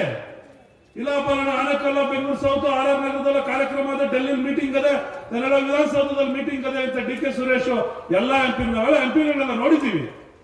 ನಮ್ಮದೇ ಪಕ್ಷದ ಚಂದ್ರಶೇಖರ್ ಮೂರ್ತಿ ಅವರು ನೋಡಿದ್ದೀವಿ. ದೇವೇಗೌಡರು ಪುಣ್ಯಾತ್ಮ ಅವರು ಇಲ್ಲಿಂದ ಸಂಸದರಾಗಿದ್ದಾರೆ. ಕುಮಾರಣ್ಣ ಬಂದು ಎಷ್ಟು ಮೀಟಿಂಗ್ ಮಾಡ್ತಾರ್ರಿ? MP Tejaswini MP, Srinivas MP, ಆ ಎಂಪಿಗಳನ್ನೆಲ್ಲ ನೋಡಿದ್ವಿ.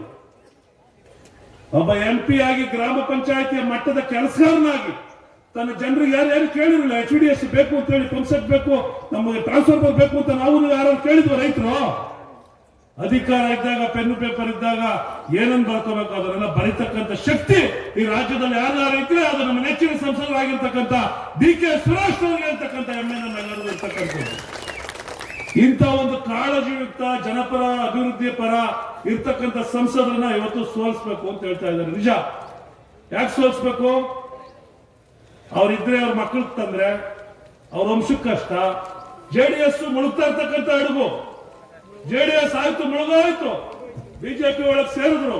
ಇನ್ JDS ಹೊರಗಡೆ ಬರಕ್ ಆಗೋದಿಲ್ಲ. ಬಿಜೆಪಿಯ ಯಾವ್ಯಾವ ರಾಜ್ಯಗಳಲ್ಲಿ ಸಣ್ಣ ಪಕ್ಷಗಳು, ಪ್ರಾದೇಶಿಕ ಪಕ್ಷಗಳು ಹೋಗಿ ಬಿಜೆಪಿಯ ಜೊತೆ ಯಾರೆಲ್ಲ ಕೈ ಜೋಡಿಸಿದ್ದಾರೆ, ದೇಶದಲ್ಲಿ ಕನ್ಯಾಕುಮಾರಿಯಿಂದ ಕಾಶ್ಮೀರದವರೆಗೂ ಯಾವುದೇ ಪ್ರಾದೇಶಿಕ ಪಕ್ಷ ಉಳಿದಿಲ್ಲ. ಎಲ್ಲ ಪಕ್ಷಗಳು ಅಲ್ಲಿಗೆ ಅಂತಿಮವಾಗಿ ಮುಕ್ತಾಯಗೊಂಡಿದ್ದಾವೆ. ಇದು ಕಡೆ ಆಟ. ಅವರು ಹೇಳಿದ್ರು ಈ 2 ಸೀಟಿಗೆ ನಾನ್ ಬರ್ಬೇಕಾಗಿತ್ತೆ ಅಂತ. ಹೌದು ಇಲ್ವಾ? ಅವರ ಪತ್ರಿಕೆಗಳಲ್ಲಿ ಹೇಳಿದ್ರು ಈ 2 ಸೀಟ್ ತಗೊಳ್ಳೋದಕ್ಕೆ ಇವತ್ತು ದಮ್ಮಯ್ಯ ದಟ್ಟೆ ಅನ್ಕೊಂಡು ನಾನ್ ಬರ್ಬೇಕಾಗಿತ್ತೆ ಅಂತ. ಇನ್ನು ಹೋಗಿರಿ ಪಾಪ ತೆರೆವತ್ತ ಮಹಿಳೆ ಪಾರ್ಟಿ ಪ್ರಾರಂಭ ಆದಾಗಿಂದ ಪಾಪ ತಲೆ ಮೇಲೆ ಹೊರೆ ಹೊತ್ಕೊಂಡು ಕೈ ಎಷ್ಟು ನೋವು ಬಂದಿರ್ಬೇಕು ಪಾಪ ಮಹಿಳೆಗೆ, ಹೆಗಲು ಸೊಂಟ ಎಷ್ಟು ನೋವು ಬಂದಿರ್ಬೇಕು. ಬಿಸಾಕ್ಬಿಟ್ಟು ಹೋಗ್ಬಿಟ್ಟು ಕೆಸರಲ್ಲಿ ಕಮಲ ಹಿಡ್ಕೊಂಡ್ಬಿಟ್ರಿ ಭಾವನಿಗೆ. ಇವ್ರ ಪಾರ್ಟಿ ಬಗ್ಗೆ ಇವ್ರಿಗೆ ನಂಬಿಕೆ ನೋಡ್ರಿ.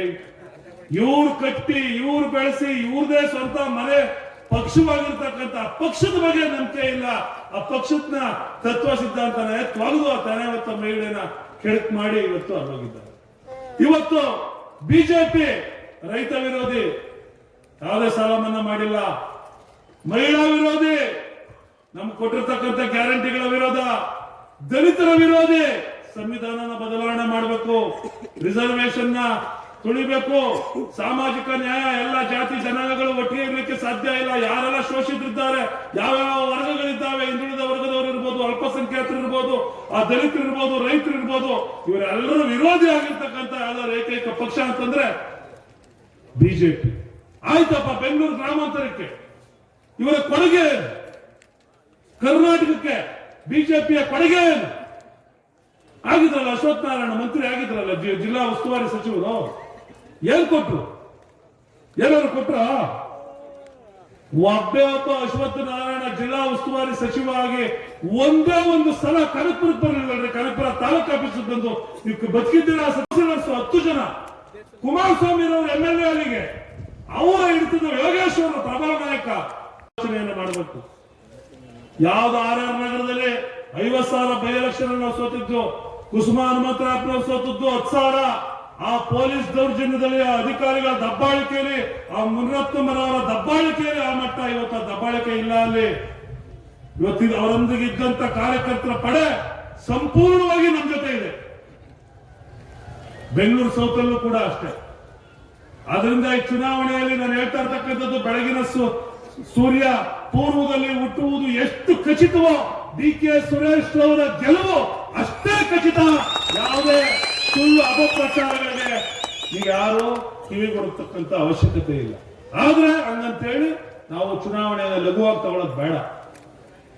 ಕನಕಪುರದಲ್ಲಿ ಅವಕಾಶ ಇದೆ. ನಾವು ಮಾತಾಡಿದ್ರೆ, ನಾವು ನಮ್ಮ ಬಂಧು ಬಳಗದವ್ರ ಬಳಿ, ನಮ್ಮ ನೆರೆಹೊರೆಯವ್ರ ಬಳಿ, ನಮ್ಮ ಸ್ನೇಹಿತರುಗಳ ಬಳಿ, ನಮ್ಮ ಗ್ರಾಮಗಳಲ್ಲಿ ನಮ್ಮ ಬೂತು ಎಲ್ಲರೂ ಬೇಡ, ನಮ್ಮ ಬೂತು ನಮ್ಮ ಪಂಚಾಯಿತಿ ಊರೆಲ್ಲ ಕಟ್ಟದ್ ಬೇಡ. ದಯಮಾಡಿ ಮಾತನಾಡಿ ಹೇಳಿ. ನಮ್ಮ ಸಂಸದ ಹೆಮ್ಮೆ ಡಿ ಕೆ ಸುರೇಶ್ ಅವರ ಪರವಾಗಿ ಇದೆಯಾ? ಡಿ ಕೆ ಸುರೇಶ್ ಅವರಂತ ಸಂಸದ 543 ಸಂಸದರಲ್ಲೇ ಅತ್ಯುತ್ತಮ ಸಂಸದ ಅಂತಕ್ಕಂಥ ಆ ಸಂಸತ್ನ ಬಿಜೆಪಿ ಅವರಿಂದ ಹೆಗ್ಗಳಿಕೆಯನ್ನ, ಪ್ರಶಂಸೆಯನ್ನ ಪಡೆದಿರ್ತಕ್ಕಂಥ ಏಕೈಕ ಸಂಸದ ಅಂತಂದ್ರೆ ಡಿ ಕೆ ಸುರೇಶ್. ಅಂತ ಸಂಸದ ನಮ್ಮ ಅಭ್ಯರ್ಥಿ. ಇವತ್ತು 5 ಗ್ಯಾರಂಟಿಗಳು ಹೆಚ್ಚಿಗೆ ಹೇಳಕ್ ಹೋಗೋದಿಲ್ಲ. ನೀವೆಲ್ಲ ಮನೆಗಳಿಗೆ ಹೋಗಿ ಆ ಗ್ಯಾರಂಟಿ ಕಾರ್ಡ್ ಹಂಚಿದ್ರೆ DK ಶಿವಕುಮಾರ್ ಸಿದ್ದರಾಮಯ್ಯನವರು ಸಹಿ ಹಾಕಿದಂತದ್ದು, ಕಾಂಗ್ರೆಸ್ ಪಕ್ಷಕ್ಕೆ ಮತ ಹಾಕಿ DK ಶಿವಕುಮಾರ್ ಅವರಿಗೆ ಮತ ಹಾಕಿ ನಮ್ಮ ಪಕ್ಷ ರಾಜ್ಯದಲ್ಲಿ ಅಧಿಕಾರಕ್ಕೆ ಬಂದ್ರೆ ಈ 5 ಗ್ಯಾರಂಟಿಗಳನ್ನ ಖಚಿತವಾಗಿ ನಾವೆಲ್ಲ ಕೊಡ್ತೀವಿ ಅಂತ ಹೇಳಿ ನೀವು ಕೊಟ್ಟವರು, ಭರವಸೆ ಕೊಟ್ಟವ್ರು ಯಾರು? ಬೂತ್ಗಳಿಗೆ ಹೋಗಿ ಮನೆಗಳಿಗೆ ಹೋಗಿ ನಿಮ್ಮ ಗೌರವವನ್ನು ಉಳಿಸ್ತವ್ರು ಯಾರು? ಏನೋ ಸಿದ್ದರಾಮಯ್ಯನವರು DK ಶಿವಕುಮಾರ್ ಅವರು ಇಲ್ಲ ಅಪ್ಪ ಬಿಜೆಪಿ ಅವರು ಖಜಾನೆ ಎಲ್ಲ ಲೂಟಿ ಹೊಡ್ಬಿಟ್ಟವ್ರೆ, ಖಜಾನೆಯಲ್ಲಿ ಏನೂ ಇಲ್ಲ, ಖಜಾನೆ ಖಾಲಿ, ಇನ್ನೂ 6 ತಿಂಗಳು ವರ್ಷ ಬೇಕಂದ್ರೆ ಆ ಖಜಾನೆ ಭರ್ತಿ ಮಾಡಿ ಇವ್ರು ಹೊಡೆದಿರೋ ಲೂಟಿನ ಸಂಕ್ಷೇಮ ಮಾಡಿ ಇವ್ರು ಕೊಟ್ಟಿರೋ ಕಾಂಟ್ರಾಕ್ಟ್ ಬಿಲ್ಗಳೆಲ್ಲ ಕೊಟ್ಟು ಅದಾದ್ಮೇಲೆ ಒಂದೊಂದೇ 3 ತಿಂಗಳು 6 ತಿಂಗಳಿಗೆ ಒಂದೊಂದು 5 ಗ್ಯಾರಂಟಿನ ಮಾಡ್ಕೊಂಡು ಇಂಪ್ಲಿಮೆಂಟ್ ಮಾಡ್ತೀವಿ ಅಂತ ಏನಾದ್ರು ಹೋದ್ರ? ರಾಜ್ಯ ಸರ್ಕಾರ ನಿಮ್ಗಳೆಲ್ಲರ ಆಶೀರ್ವಾದದಿಂದ 135 ಸೀಟು ಕೊಟ್ಟು ಅಧಿಕಾರಕ್ಕೆ ತಂದಂತ ಸಂದರ್ಭದಲ್ಲಿ ತಡ ಮಾಡದೆ ಹಣ ಇತ್ತು ಖಜಾನೆಯಲ್ಲಿ, ಬಿಜೆಪಿ ಅವರು ಲೂಟಿ ಹೊಡೆದು ಖಜಾನೆ ಖಾಲಿ ಮಾಡಿದ್ರು ಕೂಡ ಸುಮಾರು ವಾರ್ಷಿಕವಾಗಿ 60,000 ಕೋಟಿ ರೂಪಾಯಿಗಳು ತಗುತ್ತದೆ 5 ಗ್ಯಾರಂಟಿಗೆ. ಆ 5 ಗ್ಯಾರಂಟಿಗಳನ್ನ ಕೊಡೋ ಮುಖೇನ ಯಾರ ಗೌರವವನ್ನು ಹೆಚ್ಚಿಸಿದ್ರು? ನಿಮ್ಮ ಗೌರವವನ್ನ. ಯಾರೆಲ್ಲ ಮನೆಗಳಿಗೆ ಹೋಗಿ ಆ ಮತದಾರ ಮನವನ್ನ ಒಲಿಸಿದ್ರಿ, ಯಾರೆಲ್ಲ ಗ್ಯಾರಂಟಿ ಕಾರ್ಡ್ ಕೊಟ್ಟು ಅಕ್ಕ ತಾಯಿ ಓಟ್ ಹಾಕಲ್ವ ಕಾಂಗ್ರೆಸ್ಗೆ ಅಂತ ಕೇಳಿದ್ರ ಇಲ್ವೋ? ನಿಮ್ಮ ಊರುಗಳಲ್ಲಿ ಇವತ್ತು ನೀವು ತಲೆ ಎತ್ತಿ ಹೋಗ್ಬೋದು ತಾನೆ. ಆ ಗ್ಯಾರಂಟಿನ ಕೊಟ್ಟಿರ್ತಕ್ಕಂಥದ್ದು ಹೆಣ್ಮಕ್ಳು ನಿಮ್ ಬಗ್ಗೆ ಬಾಯಿ ತುಂಬಾ ಹಾರೈಸ್ತಾರ ಇಲ್ವೋ? ಬಹಳಷ್ಟು ಜನ ಹೋಗಿದ್ರೆ ನಿಜಾನಾ? ಗೌರವ ತಂದಿದ್ದಾರೆ ತಾನೆ ನಿಮ್ಗೆ? ನಿಮ್ಮ ಅಭ್ಯರ್ಥಿ ಬಗ್ಗೆ ನಿಮ್ಗೆ ಗೌರವ ಇದೆ ತಾನೆ ಮತ ಕೇಳೋದಕ್ಕೆ? ಇಂಥ ಒಂದು ಸಂದರ್ಭದಲ್ಲಿ ನಾವು ಮಾಡಬೇಕಾದಂತ ಕೆಲಸ, ಒಂದು ಮತ ಕೂಡ ಪೋಲಾಗಬಾರದು, ಒಂದು ಮತ ಕೂಡ ನಮ್ಮ ಪರವಾಗಿರ್ತಕ್ಕಂಥ ಹಿತೈಷಿ ಮತದಾರರು ಎಲ್ಲೇ ಇಲ್ಲಿ ಕರೆಸ್ಬೇಕು ಅವ್ರನ್ನ. ಕನಕಪುರ ಏನು ಅಂತಕ್ಕಂಥ ಶಕ್ತಿ ಇವತ್ತು ಏನು ಸುಳ್ಳುಗಳ ಸರ್ಮಾಲನ್ನು ಹೇಳ್ತಾ ಇದ್ದಾರೆ, ಸುಳ್ಳಿನ ಸರ್ದಾರ ಏನಿದ್ದಾರೆ ಅವರಿಗೆ ತಕ್ಕ ಪಾಠ ಕಲಿಸ್ಬೇಕಾಗ ಅಂತಂದ್ರೆ ನೀವು ಎಲ್ಲಾ ಮತದಾರರನ್ನ ಕರೆಸ್ಬೇಕು. ನಾನು ಕ್ಷಮೆ ಕೊಡ್ತೀನಿ, ನನ್ನಿಂದ ಒಂದಷ್ಟು ತಪ್ಪಾಗಿದೆ, ನಾನೇನೆಲ್ಲ ಸರಿ ಅಂತಲ್ಲ, ನಾನು ತಪ್ಪು ಮಾಡಿರ್ಬೋದು, ಯಾರೋ ಕಾರ್ಯಕರ್ತರ ಭಾವನೆಗಳಿಗೆ ಏನಾರಾಗಿರೋ ದಯಮಾಡಿ ಅದನ್ನು ಕ್ಷಮೆ ಕೊಡ್ತೀನಿ. ಈಗ ನನಗೋಸ್ಕರ ಇನ್ನೊಬ್ರು ವ್ಯಕ್ತಿ ಮೇಲೆ ಇರ್ತಕ್ಕಂಥವ್ರಿಗೋ ನಿಮ್ಮೂರಿನ ಸ್ವಂತ ರಾಜಕೀಯಕ್ಕೋ ಯಾವುದೋ ಒಂದು ರಾಜಕಾರಣಗಳಕ್ಕಾಗಿ ವೈಯಕ್ತಿಕ ಕಾರಣಕ್ಕಾಗಿ DK ಸುರೇಶ್ ಅವ್ರಿಗೆ ಅನ್ಯಾಯ ಮಾಡೋದು ಬೇಡ. DK ಸುರೇಶ್ ಅವರಿಗೆ ನಮ್ಮ ವಿರುದ್ಧವಾಗಿ ವೋಟ್ ಹಾಕ್ತಾರೆ ಅಂತಂದ್ರೆ ಅಂತವ್ರು ಹೋಗಿ ಮನವೊಲಿಸ್ಬೇಕು. ನಂದು ನಿಮ್ದು ಪಂಚಾಯತಿ ಎಲೆಕ್ಷನ್ ಬಂದಾಗ ಏನಾದ್ರು ಮಾಡು, ಬೇರೆ ಇನ್ನೊಂದಾದ್ರೂ ಸಂದರ್ಭ ಬಂದಾಗ ಮಾಡು. ಆದ್ರೆ ಇಂಥ ಕೆಲಸಗಾರನ್ನ ಕನಕಪುರದ ಅಭಿವೃದ್ಧಿ ಪರವಾಗಿ, ಇಡೀ ಕ್ಷೇತ್ರದ ಅಭಿವೃದ್ಧಿ ಪರವಾಗಿ ಇನ್ನು 4 ವರ್ಷ ಸರ್ಕಾರ ಇರ್ತದೆ. DK ಶಿವಕುಮಾರ್ ಇರ್ತಾರೆ ಉಪಮುಖ್ಯಮಂತ್ರಿಯಾಗಿ. DK ಶಿವಕುಮಾರ್ ಅವರು ಮುಖ್ಯಮಂತ್ರಿ ಆಗ್ತಕ್ಕಂಥ ಸಂದರ್ಭ ಇನ್ನೇನು ಕೆಲವೇ ದಿನಗಳಲ್ಲಿ ಬರ್ತಾ ಇದೆ. ಅದಕ್ಕೆ ಕಾರಣಕರ್ತರಾಗಿ ಚುನಾವಣೆ ನಾವು ಗೆಲ್ಲಬೇಕು, ನಮ್ಮ ಕನಕಪುರದ ಬಹುದಿನಗಳ ಕನಸು ಈಡೇರಬೇಕು. ಅಂತ ಸಂದರ್ಭದಲ್ಲಿ ನಿಮ್ಮ ವೈಯಕ್ತಿಕ ಲಾಲಾಸೆ ಬೇಡ, ನಿಮ್ಮ ಕೈ ಮುಗಿದು ಕೇಳ್ತೀವಿ ಬೇಡ ಅಂತೇಳಿ ಅವರ ಮನವನ್ನು ಒಲಿಸ್ಬೇಕು. ಅವರ ಮನವನ್ನು ಒಲಿಸೋದ್ರಿಂದ DK ಶಿವಕುಮಾರ್ ಅವರು ಏನು ಮತವನ್ನ ಪಡೆದು ರಾಜ್ಯದಲ್ಲಿ ಇತಿಹಾಸವನ್ನು ನಿರ್ಮಾಣ ಮಾಡಿದ್ದಾರೋ ಅದಕ್ಕಿಂತ ಹೆಚ್ಚಾಗಿ ನಾವು DK ಸುರೇಶ್ ಅವರಿಗೆ ನೀವೆಲ್ಲ ಸೇರಿ ಅತಿ ಹೆಚ್ಚು ಮತಗಳನ್ನು ಕೊಡಿಸೋ ಮುಖೇನ ಒಂದು ಇತಿಹಾಸವನ್ನ ಸೃಷ್ಟಿ ಮಾಡಬೇಕು ಅಂತ ಹೇಳಿ ತಮ್ಮೆಲ್ಲರನ್ನು ಮತ್ತೊಮ್ಮೆ ಕೈ ಮುಗಿದು ಕೇಳ್ಕೊಳ್ತಾ ಪ್ರಾರ್ಥನೆ ಮಾಡ್ತಾ ನನ್ನ ಮಾತನ್ನ ಮುಗಿಸ್ತಾ ಇದ್ದೀನಿ. ಜೋರ ಒಂದ್ಸಲ ಹೇಳ್ಬಿಡ್ಲಿ, ನೀವು ಅವ್ರಿಗೆ ಕೆಂಪನಹಳ್ಳಿಗೆ ಬಿಡದಿಗೆ ಹೋಗೋಸಲ ಕೇಳ್ಬೇಕಾದಲ್ಲ, ಹಾಸನದಲ್ಲಿ ಹೇಳ್ತಿದ್ರಂತೆ ಮೊನ್ನೆ ಕುಮಾರಣ್ಣ ಹೋಗ್ಬಿಟ್ಟು ಆ ಪ್ರಜ್ವಲ್ ರೇವಣ್ಣನ ಇದರಲ್ಲಿ ಇಲ್ಲಿ ಘೋಷಣೆ ಕೂಗಿದ್ರೆ ಹೋಗಿ ಕನಕಪುರಕ್ಕೆ ಹೋಗಿ ಕೇಳಿಸ್ಬೇಕು ಅಂತಿದ್ರಂತೆ ಹಾಸನದಲ್ಲಿ. ಅದಕ್ಕೆ ಇದು ನಮ್ಮ ಕನಕಪುರದ ಸ್ವಾಭಿಮಾನದ ಪ್ರಶ್ನೆ. ಅದಕ್ಕೆ ನಾವು ಘೋಷಣೆ ಕೂಗೋದು ಅವ್ರಿಗೂ ಕೆಂಪನಹಳ್ಳಿಗೆ ಹೋಗಿ ಕೇಳಿಸಿದ್ರೆ ಸಾಕು, ಹಾಸನಾಗೇನು ಬೇಡ. DK ಸುರೇಶ್ಗೆ, ಕಾಂಗ್ರೆಸ್ ಪಾರ್ಟಿಗೆ ಇರೋದಿನ 20 ದಿನ ಟೈಮ್ ಕೇಳ್ತೀನಿ, ಸಮಯ ವರ್ಷ ಮಾಡಬೇಡಿ. ವಿಶ್ವನಾಥ್ ಆಗ ಹೇಳಿದಾಗೆ ನಿಮ್ಮ ಊರುಗಳಲ್ಲಿ ಬಾಯ್ಬಿಟ್ಟು ಮಾತಾಡಿ, ಮನೆಗಳಿಗೆ ತೆರಳಿ, ಬರೀ ಕನಕಪುರ ಅಷ್ಟೇ ಅಲ್ಲ, ರಾಮನಗರ, ಚನ್ನಪಟ್ಟಣ, ಮಾಗಡಿ ಈ ಕ್ಷೇತ್ರದ ಯಾರೆಲ್ಲ ನಿಮ್ಮ ಸಂಬಂಧಿಕರು, ನೆಂಟರಿಷ್ಟರು, ಆಪ್ತರು, ಸ್ನೇಹಿತರು, ಬಂಧು ಬಳಗ ಯಾರೆಲ್ಲ ಇದ್ದಾರೆ ಅವರೆಲ್ಲರ ಮನವನ್ನ ಒಲಿಸ್ತಕ್ಕಂಥ ಕೆಲಸ ತಾವೆಲ್ಲ ಮಾಡಬೇಕು ಅಂತ ಹೇಳಿ ಕೇಳ್ಕೊಂಡು ನಾನು ಮಾತಾಡ್ಲಿಕ್ಕೆ ಅವಕಾಶ ಕೊಟ್ಟಿದ್ದಕ್ಕೆ ಎಲ್ರಿಗೂ ಒಂದ್ಸರಿ ನಾನು ಮಾತು ಮುಗಿಸ್ತಾ ಇದ್ದೀನಿ. ಜೈ ಹಿಂದ್. MLC ಅವರಿಗೆ ಧನ್ಯವಾದಗಳನ್ನ ಅರ್ಪಿಸ್ತಾ ಶಾಸಕರಾಗಿ ಕೆಲಸ ಮಾಡಿದ್ದಾರೆ. ಇನ್ನು 15 ವರ್ಷ ಆಡಳಿತ ಪಕ್ಷ ಶಾಸಕರಾಗಿ ಕೆಲಸ ಮಾಡಿದ್ದಾರೆ.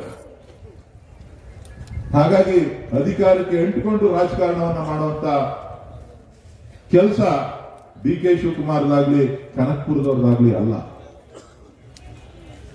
ಇವತ್ತೆಲ್ಲರೂ ಮಾತಾಡ್ತಾರೆ ಏನಂತ, ಕನಕಪುರ ಕನಕಪುರ ಕನಕಪುರ ಅಂತ. ಇದು ನನ್ನ ಮೇಲಿನ ಸಿಟ್ಟ, ಈ ತಾಲೂಕಿನ ಮೇಲಿನ ಸಿಟ್ಟ? ನಿಮ್ಗೇನಾರ ಒಂದು ಮಾಡಬೇಕು ಅಂತ ಅಂದ್ರೆ ನೀವು ನೇರವಾಗಿ ಹೇಳ್ರಿ ಡಿ ಕೆ ಸುರೇಶ್ಗೆ, ನೀವು ನೇರವಾಗಿ ಹೇಳಿ ಡಿ ಕೆ ಶಿವಕುಮಾರ್ ಅವ್ರಿಗೆ. ಈ ತಾಲೂಕಿನ ಹೆಸರನ್ನ ಉಲ್ಲೇಖ ಮಾಡಲಿಲ್ಲ ಅಂತ ಅಂದ್ರೆ ನಿಮ್ಗೆ ನಿದ್ದೆ ಬರೋದಿಲ್ವಾ? ನಿಮ್ಗೆ ಊಟ ಸೇರೋದಿಲ್ವಾ?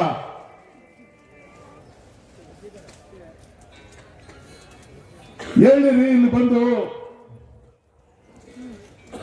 ಈ ತಾಲೂಕಿನಲ್ಲಿ ಬಂದು ಕೇಳಿ. ಸುಮಾರು 10-12 ಸಾವಿರ ಜನಕ್ಕೆ ಜಮೀನನ್ನ ಮಂಜೂರು ಮಾಡಿಕೊಟ್ಟಿದ್ದೀವಿ. 5 ಪೈಸಾ ಏನಾದ್ರೂ ಅವ್ರ ಹತ್ರ ಲಂಚ ತಗೊಂಡಿದ್ದವ ಅಂತ ಕೇಳಿ.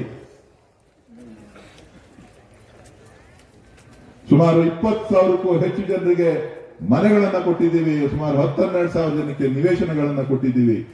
ಕೇಳಿ, ರಾಜಕೀಯ ಮಾಡಿದೀವ ಅಂತ.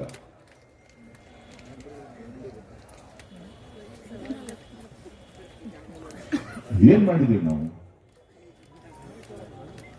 ಏನನ್ನ ಮಾಡಿದೀವಿ ನಾವು? ಮಾಧ್ಯಮಗಳಲ್ಲಿ ನೀವು ನೋಡ್ತಾ ಇದ್ದೀರಿ, ಕನಕಪುರ ಅಂತ ಅಂದ್ರೆ ನಾವೇನೋ ಟೆರರಿಸ್ಟ್ಗಳ ತರ ನಮ್ಮನ್ನ ಬಿಂಬಿಸ್ತಕ್ಕಂತ ಒಂದು ಪ್ರಯತ್ನವನ್ನು ಮಾಡ್ತಾ ಇದ್ದಾರೆ. ಇದು ನನಗಾಗ್ತಕ್ಕಂಥ ಅವಮಾನ ಅಲ್ಲ, ಪ್ರತಿಯೊಬ್ಬ ಕನಕಪುರ ತಾಲೂಕಿನ ನಾಗರಿಕರಿಗೆ, ಸ್ವಾಭಿಮಾನಿಗಳಿಗಾಗ್ತಕ್ಕಂಥ ಒಂದು ವಿಚಾರ. ನೀವು ಎಚ್ಚೆತ್ಕೊಳ್ಬೇಕು. ಅಮಿತ್ ಶಾ ಬರ್ತಾರೋ, ನರೇಂದ್ರ ಮೋದಿ ಬರ್ತಾರೋ, ಅಶೋಕ್ ಅವ್ರು ಬರ್ತಾರೋ, ಯಡಿಯೂರಪ್ಪನವ್ರು ಬರ್ತಾರೋ, ದೇವೇಗೌಡರು ವೀಲ್ ಚೇರಲ್ಲಿ ಬರ್ತಾರೋ ನನ್ಗೆ ಗೊತ್ತಿಲ್ಲ. ರಾಜಕೀಯಕ್ಕೋಸ್ಕರ ನಾನು ಕೆಲಸ ಮಾಡ್ತಾ ಇಲ್ಲ, ಚುನಾವಣೆಗೋಸ್ಕರ ಕೆಲಸ ಮಾಡ್ತಾ ಇಲ್ಲ. ನನ್ನ ಕಣ್ಣೀರು ಅಷ್ಟು ಸುಲಭವಾಗಿ ಬರೋದಿಲ್ಲ.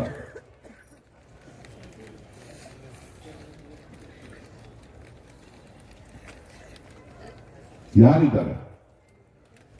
ಯಾರಿಗೋಸ್ಕರ ಕೆಲಸ ಮಾಡ್ತೀವಿ? ನಿಮ್ಗೋಸ್ಕರ ಕೆಲಸ ಮಾಡ್ಬೇಕಷ್ಟೇ. ಕರೋನಾ ಬಂತು, ಈ ರಾಜ್ಯದಲ್ಲಿ ಕರೋನಾ ಬಂದಿತ್ತು.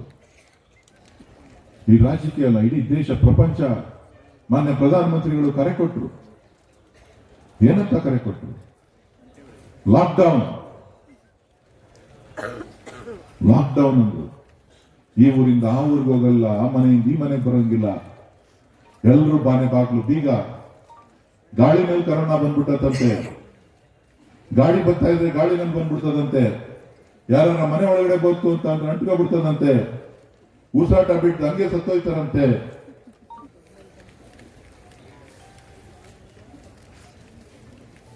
ಎಲ್ಲೋಗಿದ್ರು ಈ ಕುಮಾರಸ್ವಾಮಿ ಅವರು? ಎಲ್ಲೋಗಿದ್ರು ಈ ಕುಮಾರಸ್ವಾಮಿ ಅವರು?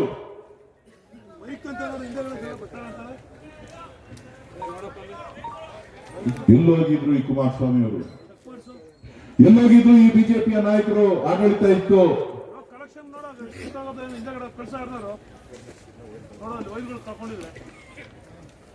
ರೈತರು ಕಂಗಾಲಾಗಿದ್ರಲ್ಲ, ತರಕಾರಿ ಬೆಳೆ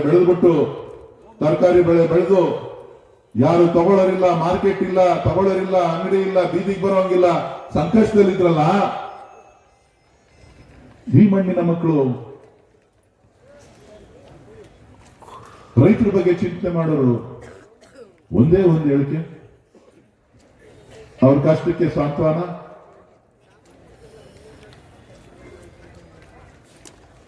ಯಾರಿಗೋಸ್ಕರ? ವೋಟ್ ಹಾಕಿದವ್ರಿಗೆ, ಈ ರಾಜ್ಯದ ಜನರಿಗೆ, ನಾಡಿ ಮಿಡಿತ ಗೊತ್ತಿರೋರಿಗೆ ಹೇಳ್ಬೇಕಲ್ಲ. ಒಂದೇ ಒಂದು ದಿನ ಹೇಳಿದಾರ? ತೋಟದ ಮನೆಯಲ್ಲಿ ನಾನು ನೆಮ್ಮದಿಯಾಗಿದ್ದೀನಿ ಅಂತ ಹೇಳಿ ವಿಡಿಯೋ ಮಾಡಾಕ್ತೀರಾ? ಈ ಜಿಲ್ಲೆ ಜನ ನಿಮ್ಗೆ ವೋಟ್ ಹಾಕಿ ರಾಜ್ಯದ ಮುಖ್ಯಮಂತ್ರಿ ಮಾಡಿದ್ದಾರೆ, MP ಮಾಡಿದ್ದಾರೆ, ನಿಮ್ಗೆಲ್ಲ ಅವಕಾಶ ಕೊಟ್ಟಿದ್ದಾರೆ, ನಿಮ್ MLA ಮಾಡಿದ್ದಾರೆ, ನಿಮ್ ಹೆಂಡತಿನ MLA ಮಾಡಿದ್ದಾರೆ, ನೀವು ಮುಖ್ಯಮಂತ್ರಿ ಆಗಿದ್ದೀರಾ, ನಿಮ್ ತಂದೆ ಮುಖ್ಯಮಂತ್ರಿ ಮಾಡಿದ್ದಾರೆ. ಈ ರಾಜ್ಯದ ಜನಕ್ಕೆ ಏನ್ ಸಂದೇಶ ಕೊಟ್ರಿ ನೀವು? ಏನ್ ಸಂದೇಶ ಕೊಟ್ರಿ? ತೋಟದಲ್ಲಿ ಮೀನ್ ಸಾಕ್ತಾ ಇದ್ದೀನಿ, ಕುರಿ ಸಾಕ್ತಾ ಇದ್ದೀನಿ, ನನಗೆ ರಾಜಕೀಯ ಬೇಡ.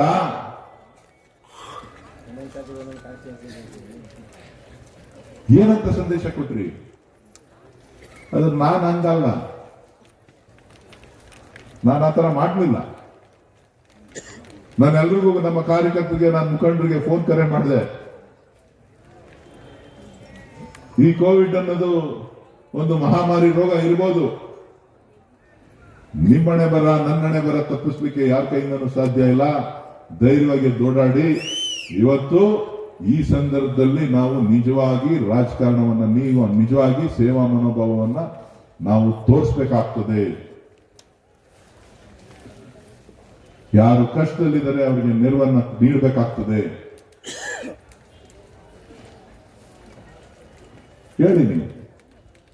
ಅವನು ಯಾರೋ ಮುನರತ್ನ ಅನ್ನೋರು ಶಾಸಕರು ನಿನ್ನೆ ಏನೋ ಹೇಳಿದಾರಂತೆ. ತಾಕತ್ತಿದೆಯೇನ್ರಿ ನಿಮ್ಗೆ ನನ್ನ ಎದುರುಗಡೆ ಆ ಮಾತು ಹೇಳೋದಕ್ಕೆ? ನಿಮ್ಮಂಗೆ ಹೇಳಿನೂ ಅಲ್ಲ, ಕೇಳಿನೂ ಅಲ್ಲ. ನಾನು ಧೈರ್ಯವಾಗಿ ನಿಂತ್ಕೊಳ್ತಕ್ಕಂಥವನು, ಧೈರ್ಯವಾಗಿ ನಿಂತ್ಕೊಂಡು ಎಲ್ಲವನ್ನು ಕೂಡ ಎದುರಿಸ್ತಕ್ಕಂಥವನು. ನಾನು ಮನೇಲಿ ಔಸ್ಕೊಂಡು ಕೂತಿದ್ದಾಗ ಬಂದು ನಿನ್ನನ್ನ ಮನೆಯಿಂದ ಈಚೆ ಕರ್ಕೊಂಡು ಬಂದವನು ನಾನು PPE ಕಿಟ್ ಹಾಕೊಂಡಿದ್ದೀನಿ, ಚೆಕ್ ಮಾಡ್ಬೇಕಾ?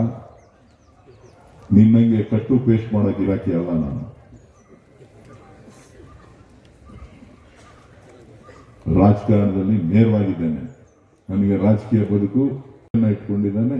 ನಾನೇನು ಸೇವಾ ಮನೋಭಾವ ಇಟ್ಕೊಂಡಿದ್ದೇನೆ, ಅದು ಮುಖ್ಯನೇ ಹೊರತು ನಾನು ಅಧಿಕಾರದಲ್ಲಿ ಇರ್ತೀನೋ ಇರಲ್ವೋ ಅದು ನನಗೆ ಮುಖ್ಯ ಅಲ್ಲ. ಇವತ್ತು ಯಾರನ್ನ ಸೋಲಿಸ್ತೀವಿ ಅಂತ, ನಿಮ್ಮ ಸ್ವಾಭಿಮಾನವನ್ನ ಸೋಲಿಸ್ತೀವಿ ಅಂತ ಮುಂದೆ ಬರ್ತಾ ಇದ್ದಾರೆ. ನನ್ನನ್ನಲ್ಲ. DK ಶಿವಕುಮಾರ್ ಅವ್ರನ್ನ ಏನಾದ್ರೂ ಮಾಡಿ ತುಳಿಬೇಕು ಅಂತ ಅಂದ್ರೆ DK ಸುರೇಶ್ನ ತೆಗೆದ್ರೆ ಮಾತ್ರ ಸಾಧ್ಯ ಅಂತಕ್ಕಂಥ ಕಲ್ಪನೆಯನ್ನ ಭಾರತೀಯ ಜನತಾ ಪಕ್ಷದವರು ಮತ್ತು JDS-ನವರು ಇಟ್ಕೊಂಡಿದ್ದಾರೆ. ಅದಕ್ಕೆ ಯಾರು ಉತ್ತರ ಕೊಡಬೇಕು?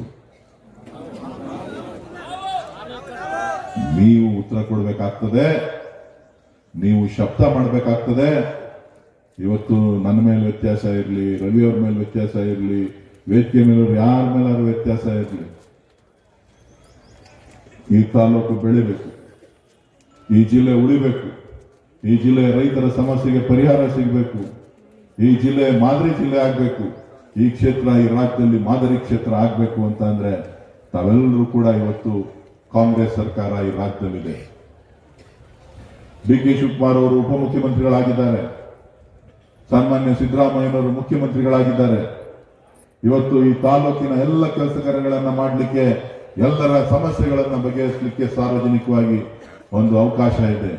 ಇದನ್ನ ಉಪಯೋಗಿಸ್ಕೋಬೇಕು ಅಂತ ಅಂದ್ರೆ ಅದು ಯಾರಿಗೆ ಸಾಧ್ಯ ಇದೆ ಅಂತ ಅಂದ್ರೆ ನಿಮಗೆ ಅದು ಸಾಧ್ಯ ಆಗ್ತದೆ. ನೀವು ಆ ಕೆಲಸ ಕಾರ್ಯಗಳನ್ನ ಮಾಡಬೇಕು. ನಾವೇನ್ ಗುರಿ ಇಟ್ಕೊಂಡಿದ್ದೀವಿ, ನಾವೇನ್ ಗುರಿಯನ್ನ ಇಟ್ಕೊಂಡಿದ್ದೀವಿ, ಆ ಗುರಿಯನ್ನ ತಲುಪಬೇಕು. ಆ ಗುರಿಯನ್ನ ತಲುಪಬೇಕು ಅಂತ ಹೇಳಿದ್ರೆ ಇವತ್ತು ನಾನೊಬ್ಬನಿಂದ ಸಾಧ್ಯ ಇಲ್ಲ, ಅಥವಾ ವೇದಿಕೆ ಮೇಲೆ ಕೂತಿರೋದ್ರಿಂದ ಸಾಧ್ಯ ಇಲ್ಲ. ಇಲ್ಲಿ ನೀವು ಬಂದಿದ್ದೀರಲ್ಲ, ನೀವು ಹಳ್ಳಿಲಿರ್ತಕ್ಕಂಥ ಪ್ರತಿಯೊಬ್ಬರು ಕೂಡ ಇವತ್ತು ಈ ಸ್ವಾಭಿಮಾನದ ಮತವನ್ನ ಕರ್ನಾಟಕಕ್ಕೆ, ಭಾರತ ದೇಶಕ್ಕೆ, ಪ್ರಧಾನಮಂತ್ರಿಗಳಿಗೆ ತೋರಿಸಬೇಕಾದಂತ ಅನಿವಾರ್ಯ ಪರಿಸ್ಥಿತಿ ಇದೆ ಅಂತಕ್ಕಂಥದ್ದನ್ನ ನಾನು ಈ ಸಂದರ್ಭದಲ್ಲಿ ಹೇಳಲಿಕ್ಕೆ ಬಯಸ್ತೇನೆ. ಅಧಿಕಾರ ಬೇಕು ಅಂದಿದ್ರೆ DK ಶಿವಕುಮಾರ್ ಯಾವತ್ತೋ ಬಿಜೆಪಿ ಸೇರ್ಕೋಬೋದಾಗಿತ್ತು. ಇವತ್ತೇನು ಯಾರೋ ಟಿವಿನಲ್ಲಿ ಪೇಪರಲ್ಲಿ ಇಲ್ಲದೆ ಇರೋದನ್ನೆಲ್ಲ ಡಂಗೂರ ಹೊಡ್ಕೊಂಡು ಸಾಕ್ತಾರೆ. ಅದೆಲ್ಲ ಏರ್ತಿಗೋಸ್ಕರ ಹೇಳ್ಕೊತಾರೆ ಅಂತ ಹೇಳಿಕೆ ಕೊಡ್ತಾರೆ ಅಂತ ಅಂದ್ರೆ ಪ್ರಚಾರಕ್ಕೋಸ್ಕರ ಹೇಳಿಕೆ ಕೊಡ್ತಾರೆ ಹೊರತು ಈ ತಾಲೂಕಿನ, ಈ ಜಿಲ್ಲೆಯ ಋಣವನ್ನ ತೀರಿಸಬೇಕಾದಂತ ಕೆಲಸ ನಮ್ಮ ಮೇಲಿದೆ. ಯಾರು ಅಭ್ಯರ್ಥಿ? ದೇವೇಗೌಡ ಒಳ್ಳೆಯ. ಯಾವ ಜಿಲ್ಲೆಯವರು? ಹಾಸನ ಜಿಲ್ಲೆಯವರು, ರಾಮನಗರ ಜಿಲ್ಲೆಯವರಲ್ಲ, ಬೆಂಗಳೂರು ಜಿಲ್ಲೆಯವರಲ್ಲ. ಅವ್ರೇನ್ ಮಾಡ್ತಾ ಇದ್ದಾರೆ? ಅವರು ಚುನಾವಣೆಗೆ ಬೇಡ ಅಂತನೋ ಇನ್ನೊಂದು ಹೇಳ್ಕೊಂಡು ಇವತ್ತು ಚುನಾವಣೆಗೆ ಬಂದಿದ್ದಾರೆ. ಆದ್ರೆ ನಿಮ್ಮೂರಲ್ಲಿರೋ ಸಮಸ್ಯೆ ಕೇಳಿದ್ರೆ ಬಾ ಅಂತ ಅಂದ್ರೆ ಈ ಬಿಸಿಲಲ್ಲಿ ಬಂದು ಓಟ್ ಕೇಳು ಅಂತ ಅಂದ್ರೆ ಬರ್ತಾರ? ಕೊಳಗನಹಳ್ಳಿ ಬಾ ಅಂದ್ರೆ ಬರ್ತಾರೇನಪ್ಪ? ಮುಗ್ಗೂರಲ್ಲಿ ಗೊತ್ತು ಅಂದ್ರೆ ಗೊತ್ತಾಗತ್ತ? 10 ವರ್ಷ MP ಆದ ಕುಮಾರಸ್ವಾಮಿಗೆ ಗೊತ್ತಿಲ್ಲ. ಸಾಲುಗೇರಿ ಎಲ್ಲದೆ ಅಂತ ಗೊತ್ತೇನಪ್ಪ? ಸಂಬಾಪುರ ಎಲ್ಲದೆ ಅಂತ ಗೊತ್ತಾ? ಜೇರಂದಪ್ಪನಹಳ್ಳಿ ಎಲ್ಲಿ ಅಂತ ಗೊತ್ತಾ? ಎಲ್ಲ ಗೊತ್ತಿಲ್ಲ, ಸುಮ್ಮನೆ ಏನೋ ಗೂಗಲ್ ಅಲ್ಲಿ ನೋಡ್ಕೊಂಡು ಬರ್ಬೇಕಷ್ಟೇ. ಈ ಗೂಗಲ್ ಅದೇ ಗೂಗಲ್ ಹಾಕೊಂಡು ಬರ್ಬೇಕು. ಇವತ್ತು ನೀವುಗಳು ಈ ಒಂದು ಚುನಾವಣೆಯನ್ನ ಗಂಭೀರವಾಗಿ ತಗೊಳ್ಬೇಕು. ನಾವು 5 ಗ್ಯಾರಂಟಿ ಬಗ್ಗೆ ಹೇಳಿದೀವಿ, 5 ಗ್ಯಾರಂಟಿ ಕೊಟ್ಟಿದ್ದೀವಿ, 5 ಗ್ಯಾರಂಟಿ ಅಂತ ತಲುಪಿದೆ. ಎಷ್ಟು ಜನಕ್ಕೆ ತಲುಪಿದೆ ಅಂದ್ರೆ 95% ಜನಕ್ಕೆ ತಲುಪಿದೆ. 72,000 ಕುಟುಂಬಗಳಿಗೆ ಗೃಹಲಕ್ಷ್ಮಿ ಯೋಜನೆ ತಲುಪಿದೆ. 73,000 ಮನೆಗೆ. ನನ್ನ ಲೆಕ್ಕ ಅಲ್ಲ. ಇವತ್ತು ನಾನು ಚುನಾವಣೆಗೆ ನಿಂತಿದ್ದೇನೆ, ಮತಯಾಚನೆಯನ್ನ ಮಾಡ್ತಾ ಇದ್ದೇನೆ. ನಾನು ಬೇರೆಯವರ ಹೆಸರಿನಲ್ಲಿ ಓಟ್ ಕೇಳ್ತಾ ಇಲ್ಲ, ನರೇಂದ್ರ ಮೋದಿ ಅವರ ಹೆಸರಿನಲ್ಲಿ ಓಟ್ ಕೇಳ್ತಾ ಇಲ್ಲ. ನಾನು ಮಾಡಿರ್ತಕ್ಕಂಥ ಕೆಲಸ ಕಾರ್ಯಗಳ ಬಗ್ಗೆ ನಾನೇನು ಗುರಿಯನ್ನ ಇಟ್ಕೊಂಡಿದ್ದೇನೆ, ಆ ಗುರಿಯ ಬಗ್ಗೆ ನಾನು ಕೆಲಸ ಕಾರ್ಯಗಳನ್ನ ಜನರ ಹತ್ರ ಮತವನ್ನ ಕೇಳ್ತಾ ಇದ್ದೇನೆ. ನಾನು ಕೂಲಿಯನ್ನ ಕೇಳ್ತಾ ಇದ್ದೇನೆ, ಸ್ವಾಭಿಮಾನದ ಮತವನ್ನ ಕೇಳ್ತಾ ಇದ್ದೇನೆ. ನಾನು ಕೇಳ್ತಾ ಇರೋದು ಸ್ವಾಭಿಮಾನದ ಮತ. ನಾನು ಕೇಳ್ತಾ ಇರ್ತಕ್ಕಂಥದ್ದು ನನ್ನ ಕೆಲಸಕ್ಕೆ ನನಗೆ ಕೂಲಿ ಕೊಡಿ, ನನ್ನ ಸ್ವಾಭಿಮಾನದ ಕೆಲಸಕ್ಕೆ ನಾನು ಏನು ಸ್ವಾಭಿಮಾನ, ಈ ಜಿಲ್ಲೆಯ ಸ್ವಾಭಿಮಾನ, ಈ ತಾಲೂಕಿನ ಗೌರವ, ಈ ಕ್ಷೇತ್ರದ ಗೌರವ, ಪ್ರತಿಯೊಬ್ಬ ನಾಗರಿಕನ ರೈತರ ಕಷ್ಟಕ್ಕೆ ನಾನು ಸ್ಪಂದಿಸಿದ್ದೇನೆ, ಅದಕ್ಕೆ ಕೂಲಿ ಕೊಡಿ ಅಂತ ಹೇಳಿ ಇವತ್ತು ಭಿಕ್ಷೆಯನ್ನ ಬೇಡ್ತಾ ಇದ್ದೇನೆ ಹೊರತು ನಾನು ಬೇರೆಯವರ ಹೆಸರಿನಲ್ಲಿ ಮತವನ್ನ ಕೇಳ್ತಾ ಇಲ್ಲ. ನಾನು ಅದಕ್ಕೆ ಹೇಳಿದ್ದು, ನೀವೆಲ್ಲಾದ್ರೂ ಹೋಗಿ ಕೇಳ್ಕೊಂಬನ್ನಿ. ರಾಜಕೀಯವಾಗಿ ಜನತಾದಳದವರು ಬಿಜೆಪಿಯವರು ಒಂದಾಗಿ ನನ್ನ ಮೇಲೆ ಆರೋಪಗಳನ್ನ ಮಾಡಬಹುದು. ಕೆಲವರು ಕನಕಪುರವನ್ನ ರಿಪಬ್ಲಿಕ್ ಅಂತ ಕರಿಬಹುದು, ಕೆಲವರು ಲೂಟಿ ಮಾಡಿದ್ದಾರೆ ಅಂತ ಕರಿಬಹುದು, ಕೆಲವರು ಕೋರ್ಟ್ಗಳಲ್ಲಿ ಸ್ಟೇಷನ್ಗಳಲ್ಲಿ ಕೇಸ್ಗಳು ಹಾಕ್ಬಿಟ್ಟಿದೆ ಅಂತ ಕರಿಬಹುದು. ಅವ್ರಿಗೇನಾದ್ರೂ ಮಾನವೀಯತೆ ಇತ್ತು ಅಂದ್ರೆ, ಅವ್ರ ಹತ್ರ ಏನಾರ ದಾಖಲೆಗಳಿತ್ತು ಅಂತ ಅಂದ್ರೆ, ನಾನು ಯಾವ ಕೇಸ್ ಹಾಕ್ಸಿದ್ದೀನಿ, ಡಿ ಕೆ ಶಿವಕುಮಾರ್ ಅವರು ಯಾವ ಪೊಲೀಸ್ ಸ್ಟೇಷನ್ ಕೇಸ್ ಹಾಕ್ಸಿದ್ದಾರೆ, ಒಂದೇ ಒಂದು ದಾಖಲೆಯನ್ನ ಅವರು ಬಿಡುಗಡೆ ಮಾಡಿ ನಾಚಿಕೆ ಆಗ್ಬೇಕು ಅವರು. ನಿಮ್ಮ ಸಂಸ್ಕೃತಿಯನ್ನ ನಮ್ಮ ಜೊತೆ ಜೋಡಿಸ್ತಕ್ಕಂಥದ್ದು ಎಷ್ಟು ಸರಿ ಅಂತಕ್ಕಂಥದ್ದನ್ನ ನಾನು ಇವತ್ತು ಯಾತಕ್ಕೋಸ್ಕರ ಕೆಲಸ ಮಾಡ್ತಾ ಇದ್ದೇನೆ. ಕೆಲವು ವಿಚಾರಗಳು ಜನ ನನ್ನ ಗಮನಕ್ಕೆ ತಂದಿರ್ಬೋದು, ಕೆಲವು ವಿಚಾರಗಳು ನನ್ನ ಗಮನಕ್ಕೆ ತರದೇ ಇರ್ಬೋದು. ಆದ್ರೆ ಈ ಕ್ಷೇತ್ರದ ಪ್ರತಿಯೊಬ್ಬ ರೈತನ ಹಿತದೃಷ್ಟಿಯಿಂದ, ಪ್ರತಿಯೊಬ್ಬ ಕೂಲಿ ಕಾರ್ಮಿಕನ ಹಿತದೃಷ್ಟಿಯಿಂದ, ಎಲ್ಲ ನನ್ನ ತಾಯಂದಿರು, ಎಲ್ಲ ನನ್ನ ಸಹೋದರಿಯರ ಹಿತದೃಷ್ಟಿಯಿಂದ ಇವತ್ತು ಏನು ಯುವಕರ ಸಮಸ್ಯೆ, ನಿರುದ್ಯೋಗ ಸಮಸ್ಯೆಯನ್ನ ಎದುರಿಸ್ತಾ ಇದ್ದಾರೆ, ಎಲ್ಲ ನನ್ನ ತಾಯಂದಿರು ಶಿಕ್ಷಣಕ್ಕೋಸ್ಕರ ಏನು ಕಷ್ಟವನ್ನ, ಮಕ್ಕಳ ಗುಣಮಟ್ಟದ ಶಿಕ್ಷಣವನ್ನ ಕೊಡಬೇಕು ಅಂತಕ್ಕಂಥ ಏನು ಗುರಿಯನ್ನ ಇಟ್ಕೊಂಡು ಜೀವನವನ್ನ ಒತ್ತಿಯಾಗಿಟ್ಟು ಕೆಲಸ ಮಾಡ್ತಾ ಇದ್ದಾರೆ. ಈ ಎಲ್ಲ ಸಮಸ್ಯೆಗಳಿಗೆ ಪರಿಹಾರವನ್ನು ಹುಡುಕುವಂತ ನಿಟ್ಟಿನಲ್ಲಿ ನಾನು ಹಗಲು ರಾತ್ರಿ ಕೆಲಸ ಮಾಡ್ತಾ ಇದ್ದೇನೆ, ಬೇರೆ ಯಾವ ದೃಷ್ಟಿಯಿಂದನೂ ಅಲ್ಲ. ನಾನು ಕೆಲಸ ಮಾಡುವಾಗ ಇವರು ಜನತಾದಳದವರು, ಇವರು ಬಿಜೆಪಿಯವರು, ಇವರು ಕಾಂಗ್ರೆಸ್ನವರು, ಅವ್ರು ಯಾವ್ದೋ ಜಾತಿಗೆ ಸಂಬಂಧಪಟ್ಟವರು, ಇವ್ರು ಯಾವ್ದೋ ಜಾತಿಗೆ ಸಂಬಂಧಪಟ್ಟವರು, ಅಥವಾ ಇವ್ರು ಯಾರೋ ನೀವು ಅವ್ರನ್ನ ಕರ್ಕೊಂಡು ಬಂದ್ರಿ, ಇಲ್ಲ ಇವ್ರು ಯಾರೋ, ಇಲ್ಲ ನೀನ್ ರವಿನೇ ಕರ್ಕೊಂಡ್ ಬರ್ಬೇಕು, ಇಲ್ಲ ನೀನ್ ಮುನುಚೇಗೌಡ್ರನ್ನೇ ಕರ್ಕೋಬೇಕು, ಇಲ್ಲ ಶ್ರೀಕಂಠ ಅವರೇ ನಾನು ಫೋನ್ ಮಾಡ್ಬೇಕು. ಯಾವತ್ತೂ ಕೂಡ ಯಾವುದೇ ಕ್ಷೇತ್ರದ ಕಾರ್ಯಕರ್ತರು, ಯಾವುದೇ ಕ್ಷೇತ್ರದ ಜನ ಬಂದಾಗಲೂ ಕೂಡ ಪ್ರತಿಯೊಂದು ಹಂತದಲ್ಲೂ ಕೂಡ ಅವರಿಗೆ ಸ್ಪರ್ಶಿದ್ದೇನೆ, ಅವರಿಗೆ ಕೆಲಸ ಮಾಡಿದ್ದೇನೆ, ನನ್ನ ಕೈಲಾದಂತ ನೆರವನ್ನ ಕೊಟ್ಟಿದ್ದೇನೆ. ಆ ತೃಪ್ತಿ ನನಗೆ 10 ವರ್ಷ 8 ತಿಂಗಳಲ್ಲಿದೆ. ಆ 10 ವರ್ಷ 8 ತಿಂಗಳ ತೃಪ್ತಿ ನನ್ನಲ್ಲಿದೆ. ಬಹುಶಃ ನೀವು ರಾಜಕಾರಣದಲ್ಲಿದ್ದೀರಿ, ಪ್ರಧಾನಮಂತ್ರಿಗಳಾಗಿದ್ದೀರಿ, ನಿಮ್ಮ ಕುಟುಂಬ ಮುಖ್ಯಮಂತ್ರಿಗಳಾಗಿದ್ದೀರಿ, ನಿಮ್ಗೆ ಆತ್ಮತೃಪ್ತಿ ಇತ್ತು ಅಂತ ಅಂದ್ರೆ ನೀವು ಮಂಡ್ಯ ಯಾಕೆ ಹೋದ್ರಿ? ನೀವು ಹೇಳ್ಬೋದಾಗಿತ್ತಲ್ಲ ಬಂದು ಸಾರ್ವಜನಿಕವಾಗಿ ಜನತಾದಳದ ಕಾರ್ಯಕರ್ತರಿಗೆ, ಬಿಜೆಪಿಯ ಕಾರ್ಯಕರ್ತರಿಗೆ ಹೇಳ್ಬೋದಾಗಿತ್ತಲ್ಲ, ನಾನು ಮೋದಿಯನ್ನ ಗೆಲ್ಲಿಸ್ಲಿಕ್ಕೋಸ್ಕರ, ಮೋದಿಯನ್ನ ಮತ್ತೊಮ್ಮೆ ನಾನು ಪ್ರಧಾನಮಂತ್ರಿ ಮಾಡ್ಲಿಕ್ಕೋಸ್ಕರ ನಾನು ಈ ತಾಲೂಕುಗಳಿಗೆ ಇಂತಿಂತ ಕೆಲಸಗಳನ್ನ ನನ್ನ ಅವಧಿನಲ್ಲಿ ನಾನು ಮಾಡಿದ್ದೇನೆ ಹೇಳ್ಬೋದಾಗಿತ್ತಲ್ಲ. ಯಾವ್ಯಾವ ಊರಿಗೆ ಯಾವ ಸೇತುವೆ ಮಾಡಿದ್ದೀನಿ, ಯಾವ್ಯಾವ ಊರಿಗೆ ಯಾವ ಚೆಕ್ ಡ್ಯಾಮ್ ಮಾಡಿದ್ದೀನಿ, ಯಾವ ರೈತರಿಗೆ ಏನ್ ಕೆಲಸ ಮಾಡ್ಕೊಟ್ಟಿದ್ದೀನಿ, ಎಷ್ಟು ಜಮೀನ್ ಮಂಜೂರು ಮಾಡ್ಕೊಟ್ಟಿದ್ದೀನಿ, ಎಷ್ಟು ಜನಕ್ಕೆ ಸೈಟ್ ಕೊಟ್ಟಿದ್ದೀನಿ, ಎಷ್ಟು ಜನಕ್ಕೆ ಮನೆ ಕೊಟ್ಟಿದ್ದೀನಿ ಹೇಳ್ಬೋದಾಗಿತ್ತಲ್ಲ. ಕುಮಾರಸ್ವಾಮಿ ಅವರು ಸ್ಪರ್ಧೆ ಮಾಡಿದ್ರು. ಜನ ಆ ಕುಮಾರಸ್ವಾಮಿ ಅವರನ್ನ ತಿರಸ್ಕಾರ ಮಾಡಿ ಡಿ ಕೆ ಶಿವಕುಮಾರ್ ಅವರಿಗೆ ಆಶೀರ್ವಾದ ಮಾಡಿದ್ರು. ಅವರು ರಾಮನಗರಕ್ಕೆ ಹೋಗಿ ನಿಂತರು, ರಾಮನಗರದಲ್ಲಿ ಶಾಸಕರಾದ್ರು. ಅದಾದ್ಮೇಲೆ ಮುಖ್ಯಮಂತ್ರಿ ಆದ್ರು ದೇವೇಗೌಡರು ರಾಮನಗರ ಜಿಲ್ಲೆಯಿಂದ. ಮತ್ತೆ ದೇವೇಗೌಡರು ಲೋಕಸಭಾ ಚುನಾವಣೆಗೆ ನಿಂತ್ಕೊಂಡ್ರು. ಅವರು ಕೂಡ ಈ ಕ್ಷೇತ್ರದಲ್ಲಿ ಒಬ್ಬ ಲೋಕಸಭಾ ಸದಸ್ಯರಾಗಿ ಕೆಲಸ ಮಾಡಿದ್ದಾರೆ. ಅವರು ಏನೇನನ್ನ ಈ ಜಿಲ್ಲೆಗೆ, ಈ ತಾಲೂಕಿಗೆ ಏನನ್ನ ಕೊಡುಗೆಯಾಗಿ ಕೊಟ್ಟಿದ್ದಾರೆ, ಯಾವ್ಯಾವ ಸಂದರ್ಭದಲ್ಲಿ ಈ ರೈತರ ಪರವಾಗಿ ನಿಂತಿದ್ದಾರೆ ಅನ್ನೋದನ್ನು ಕೂಡ ನೀವೇ ಚರ್ಚೆ ಮಾಡಬೇಕು, ನಾನು ಹೇಳಕ್ ಹೋಗೋದಿಲ್ಲ. ಅದಾದ್ಮೇಲೆ ಅವರು ಪ್ರಧಾನಮಂತ್ರಿ ಆದರು. ಅವತ್ತು ಈ ಜಿಲ್ಲೆಗೆ ಏನು ಕೊಡುಗೆ ಕೊಡಲಿಲ್ಲ. ಅವರು ಮುಖ್ಯಮಂತ್ರಿ ಆಗಿದ್ದಾಗೂ ಏನು ಕೊಡುಗೆ ಕೊಡಲಿಲ್ಲ. ಕುಮಾರಸ್ವಾಮಿ ಅವರು ಮುಖ್ಯಮಂತ್ರಿ ಆದ್ರು, ಹಾಗೂ ಏನು ಮುಖ್ಯಮಂತ್ರಿಯಾಗಿ ಕೊಡುಗೆ ಕೊಡಲಿಲ್ಲ ಈ ತಾಲೂಕಿಗೆ. ಅದೆಷ್ಟೋ ಕಲ್ಲಾಕ್ಬಿಟ್ಟು ಹೋದ್ರು.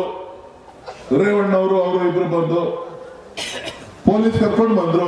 5200 ಜನನ 5400 ಜನನ ಸಾತ್ನೂರ್ಗೆ. ಅದೆಲ್ಲ ಸಂಗಮದಲ್ಲಿ ಯಾವ್ದೋ ಸೇತುವೆ ಕಟ್ಬಿಡ್ತೀವಿ ಚಾಮುಂಡಿ ಇದಕ್ಕೆ ಯಾವ್ದಕ್ಕೆ ಮಾದೇಶ್ವರನ ಬೆಟ್ಟಕ್ಕೆ ಅಂತ ಕಲ್ಲು ಹಾಕಿದ್ರು. ರಸ್ತೆ ಹೊಡೆದ್ಬಿಡ್ತೀನಿ 60 ಕೋಟಿಗೆ ಅಂತ ಕಲ್ಲು ಹಾಕಿದ್ರು. ಅದೇನೋ ಒಂದ್ 150 ಕಲ್ಲು ಮಾಡ್ತಿದ್ರೇನ ಆ ಕಲ್ಗಳೆಲ್ಲ ದೇವಗಲ್ಲು ವೀರಗಲ್ಲೆಲ್ಲ ಇನ್ನ ಹಂಗೆ ಇವೆ, ಇನ್ನ ಹಂಗೆ ಇವೆ. ಸೊ ಹತ್ತಿರದಂತ ಕಲ್ಲುಗಳು ಈಗಲೂ ಕೂಡ ಹಾಗೆ ಉಳ್ಕೊಂಡಿದೆ. ಇದನ್ನ ನಾ ಚರ್ಚೆ ಮಾಡೋದಕ್ಕಿಂತ ನೀವೇ ಎಲ್ಲ ಆಡಳಿತ ಯಾವ್ಯಾವ ಕಲ್ಲು ಹಾಕಿದ್ರಪ್ಪ, ಯಾವ್ಯಾವ ಚುನಾವಣೆಗೆ ಬಂದಾಗ ಯಾವ್ಯಾವ ಕಲ್ಲು ಹಾಕ್ಬಿಟ್ಟು ಹೋಗಿದ್ರು, ಆ ಕಲ್ಲೆಲ್ಲ ಯಾರಪ್ಪ ತೆಗೆದವರು ಅಂತಕ್ಕಂಥದ್ದನ್ನ ಕಲ್ಲು ಹಾಕೋದು ಮುಖ್ಯ ಅಲ್ಲ, ಕೆಲಸ ಮಾಡೋದು ಮುಖ್ಯ. ಇವತ್ತು ಕುಮಾರಸ್ವಾಮಿ ಅವರು ಮತ್ತೆ ಎತ್ತು ಕರ್ಕೊಂಡು ಬಂದು 2ನೇ ಸಾರಿ ಲೋಕಸಭೆಗೆ ನಿಂತ್ಕೊಂಡ್ರು. ಆ ಸಂದರ್ಭದಲ್ಲಿ 4.5 ವರ್ಷ ಅಧಿಕಾರದಲ್ಲಿದ್ರು. ಅವಾಗ ಏನ್ ಮಾಡಿದ್ರು ಅನ್ನೋದನ್ನು ಕೂಡ ನೀವು ಚರ್ಚೆ ಮಾಡಬೇಕು. ಬೇರೆ ಬೇರೆಯವರು ಕೂಡ ಲೋಕಸಭಾ ಸದಸ್ಯರಾಗಿದ್ದಾರೆ, ನಾನಿಲ್ಲ ಅಂತ ಹೇಳಲ್ಲ. ನಮ್ಮ ಚಂದ್ರಶೇಖರ್ ಮೂರ್ತಿ ಅವರ ಆದಿಯಾಗಿ, ತೇಜಸ್ವಿನಿ ಅವರ ಆದಿಯಾಗಿ, ಎಂ ಶ್ರೀನಿವಾಸ್ ಅವರು ಬಿಜೆಪಿಯಿಂದ ಎಲ್ಲರೂ ಕೂಡ ಆಗಿದ್ದಾರೆ. ನಾನು ನಿಮಗೆ ಮೊದಲನೇ ಸಾರಿ ಚುನಾವಣೆ ನಿಂತ ಸಂದರ್ಭದಲ್ಲಿ ಇದೇ ವೇದಿಕೆಯಲ್ಲಿ ಕಾರ್ಯಕರ್ತರ ಸಭೆಯನ್ನ ಮಾತನಾಡಿದಂತ ಸಂದರ್ಭದಲ್ಲಿ ನಾನು ಒಂದು ಮಾತನ್ನ ಕೊಟ್ಟಿದ್ದೆ ನಿಮಗೆ. ಇವತ್ತೇನು ನನ್ನನ್ನ ನೀವು ಚುನಾವಣೆಗೆ ಕರ್ಕೊಂಡು ಬಂದು, ರಾಜಕೀಯಕ್ಕೆ ಕರ್ಕೊಂಡು ಬಂದು ನೀವು ನಿಲ್ಲಿಸ್ತಾ ಇದ್ದೀರಿ. ನಾನು ಯಾವತ್ತೂ ಕೂಡ ಈ ತಾಲೂಕಿನ ಗೌರವವನ್ನ, ನಿಮ್ಮ ಗೌರವವನ್ನ ಕಡಿಮೆ ಮಾಡೋದಿಲ್ಲ. ನಿಮಗೆ ಕಡಿಮೆ ಮಾಡದೇ ಇರೋ ರೀತಿ ನಾನು ನಿಮ್ಮ ರಕ್ಷಣೆಯನ್ನ ಪ್ರತಿಯೊಂದು ಹಂತದಲ್ಲೂ ಕೂಡ ನಾನು ಮಾಡ್ಕೊಂಡು ಬರ್ತೇನೆ ಅಂತಕ್ಕಂಥ ಒಂದು ಮಾತನ್ನ ನಾನು ಕೊಟ್ಟಿದ್ದ ಇಲ್ವಾ? ನೀವು ಎಲ್ಲಾದ್ರೂ ಹೋಗಿ, ಕುಣಿಗಲ್ಗೆ ಹೋಗಿ, ರಾಮನಗರಕ್ಕೆ ಹೋಗಿ, ಚನ್ನಪಟ್ಟಣಕ್ಕೆ ಹೋಗಿ, ಆನೇಕಲ್ಗೆ ಹೋಗಿ, ಬೆಂಗಳೂರು ದಕ್ಷಿಣ ಕ್ಷೇತ್ರಕ್ಕೆ ಹೋಗಿ, ರಾಜರಾಜೇಶ್ವರಿ ಕ್ಷೇತ್ರಕ್ಕೆ ಹೋಗಿ, ನಾನು ಸರಿ ಇಲ್ಲ ಅಂತ ಹೇಳಿದ್ರೆ ನಾನು ರಾಜಕೀಯ ಬಿಟ್ಟು ಹೋಗ್ತೀನಿ. ನನಗೆ ರಾಜಕೀಯ ಅನಿವಾರ್ಯತೆ ಅಲ್ಲ. ಈ ರಾಜಕೀಯ, ಈ ಹುದ್ದೆ ಇದೆಯಲ್ಲ, ಇದು ಮುಳ್ಳಿನ ಹಾಸಿಗೆ. ಮನೆ ತಲುಪಿದ್ದೀರಿ ಅಂತ ಹೇಳಿ ನಾನಾದ್ರೂ ಭಾವಿಸಿದ್ದೇನೆ. ಮಹಿಳೆಯರು ಕೂಡ ಎಲ್ಲ ನನ್ನ ಸಹೋದರಿಯರು, ಅವರು ಕೂಡ ಮನೆ ಮನೆಗೆ ಹೋಗಿ ಕಳೆದ ಚುನಾವಣಾ ಸಂದರ್ಭದಲ್ಲಿ ಏನು ಗ್ಯಾರಂಟಿ ಕಾರ್ಡ್ಗಳನ್ನು ಕೊಟ್ಟು ಬಂದಿದ್ದು, ಆ ಗ್ಯಾರಂಟಿ ಕಾರ್ಡ್ಗಳು ಹಣ ಬರ್ತಾ ಇದೆಯಾ ಇಲ್ವಾ, ಜನಾಭಿಪ್ರಾಯ ಏನಿದೆ ಎಲ್ಲವನ್ನು ಕೂಡ ಅವರು ಕೂಡ ಹೋಗಿ ಮನೆ ಮನೆಗೆ ಭೇಟಿ ಮಾಡಿ ಮತಯಾಚನೆಯನ್ನು ಕೂಡ ಮಾಡಿದ್ದಾರೆ, ವಿಚಾರಗಳನ್ನು ಕೂಡ ತಿಳ್ಕೊಂಡು ಬಂದಿದ್ದಾರೆ. ಸೊ ನಮ್ಮ ಯುವಕರು ಕೂಡ ಇವತ್ತು ಏನು ಈ ದೇಶದಲ್ಲಿ ಈ ಒಕ್ಕೂಟ ವ್ಯವಸ್ಥೆಯಲ್ಲಿ ನಾನು ಲೋಕಸಭೆಯ ಅಧಿವೇಶನ ಸಂದರ್ಭದಲ್ಲಿ ಬಜೆಟ್ನ ಮೇಲೆ ನಡೆಯುವಂತಹ ಚರ್ಚೆಯಲ್ಲಿ ಇವತ್ತು ನಮ್ಮ ತೆರಿಗೆ ಯಾವ ರೀತಿ ಕರ್ನಾಟಕಕ್ಕೆ ಅನ್ಯಾಯ ಆಗ್ತಾ ಇದೆ, ಕರ್ನಾಟಕದ ಕನ್ನಡಿಗರು ಅದರಲ್ಲೂ ಕೂಡ ದಕ್ಷಿಣ ಭಾರತದ 7 ರಾಜ್ಯಗಳು ಯಾವ ಸಮಸ್ಯೆಯನ್ನ, ಆರ್ಥಿಕ ಸಮಸ್ಯೆಯನ್ನ, ಮಲತಾಯಿ ಧೋರಣೆಯನ್ನ ಏನು ನಾವು ನೋಡ್ತಾ ಇದ್ದೇವೆ, ಆ ಎಲ್ಲ ವಿಚಾರಗಳನ್ನ ಪ್ರಸ್ತಾಪ ಮಾಡಿದ ನಂತರ ಈ ದೇಶದಲ್ಲಿ, ರಾಜ್ಯದಲ್ಲಿ ಅನೇಕ ಚರ್ಚೆಗಳು ಪ್ರಾರಂಭ ಆಗಿದೆ. ಆ ಎಲ್ಲ ಚರ್ಚೆಗಳ ಹಿಂದಿನ ರಹಸ್ಯ ನಾವು ಹೇಳ್ತಾ ಇರೋದು ಸತ್ಯನ ಸುಳ್ಳ, ಯಾವ ರೀತಿಯಾಗಿ ಕರ್ನಾಟಕದ ಕನ್ನಡಿಗರಿಗೆ ತೆರಿಗೆ ಅನ್ಯಾಯ ಆಗ್ತಾ ಇದೆ, ಏನನ್ನ ಮಾಡಬೇಕು, ಜನರಿಗೆ ಯಾವ ರೀತಿ ಈ ವಿಚಾರಗಳನ್ನ ಮನವರಿಕೆ ಮಾಡಿಕೊಳ್ಬೇಕು ಅಂತ ಹೇಳಿ ನನ್ನ ತೆರಿಗೆ ನನ್ನ ಹಕ್ಕು ಅಂತಕ್ಕಂಥ ಒಂದು ಪುಸ್ತಕವನ್ನು ಕೂಡ ಎಲ್ಲರೂ ಕೂಡ ಮನೆ ಮನೆಗೆ ಬಂದು ತಲುಪಿಸಿದ್ದಾರೆ, ವಿಚಾರಗಳನ್ನ ತಿಳಿಸಿದ್ದಾರೆ.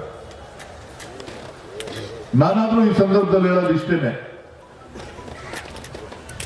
ಇವತ್ತು JDS ಬಿಜೆಪಿ ಮೈತ್ರಿ ಹೊಸದೇನು ಅಲ್ಲ. ಅವರ ಸ್ವಂತಕ್ಕೆ ಯಾವ ಬೇಕಾದ್ರೂ ಏನ್ ಬೇಕಾದ್ರೂ ಮಾಡ್ತಾರೆ. ಅವ್ರ ಕಾರ್ಯಕರ್ತರಿಗೋಸ್ಕರ ಅಲ್ಲ, ಅವರ ಕುಟುಂಬದ ರಕ್ಷಣೆಗೋಸ್ಕರ ಏನ್ ಬೇಕಾದ್ರೂ ಮಾಡ್ಲಿಕ್ಕೆ ಸಿದ್ಧರಾಗಿರ್ತಕ್ಕಂಥ ಒಂದು ವ್ಯವಸ್ಥೆಯನ್ನ ನಾವು ಕಳೆದ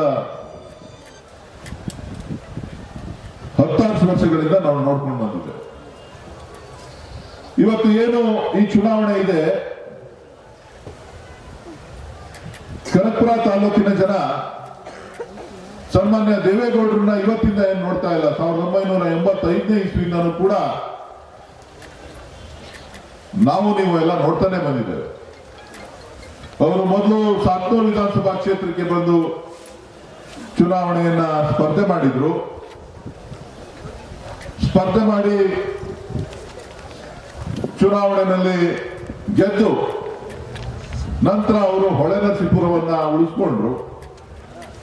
ಇದು ಇತಿಹಾಸದ ಪುಟದಲ್ಲಿ ಇದೆ. ಅದಾದ್ಮೇಲೆ ನಂತರ ಏನಾದ್ರೂ ಮಾಡಿ PGR ಸಿಂಧ್ಯಾಲ್ ಅವ್ರನ್ನ ಸೋಲಿಸಬೇಕು ಅಂತ ಹೇಳಿ ಕನಕಪುರ ವಿಧಾನಸಭಾ ಚುನಾವಣೆಗೆ ಸ್ಪರ್ಧೆ ಮಾಡಿದ್ರು.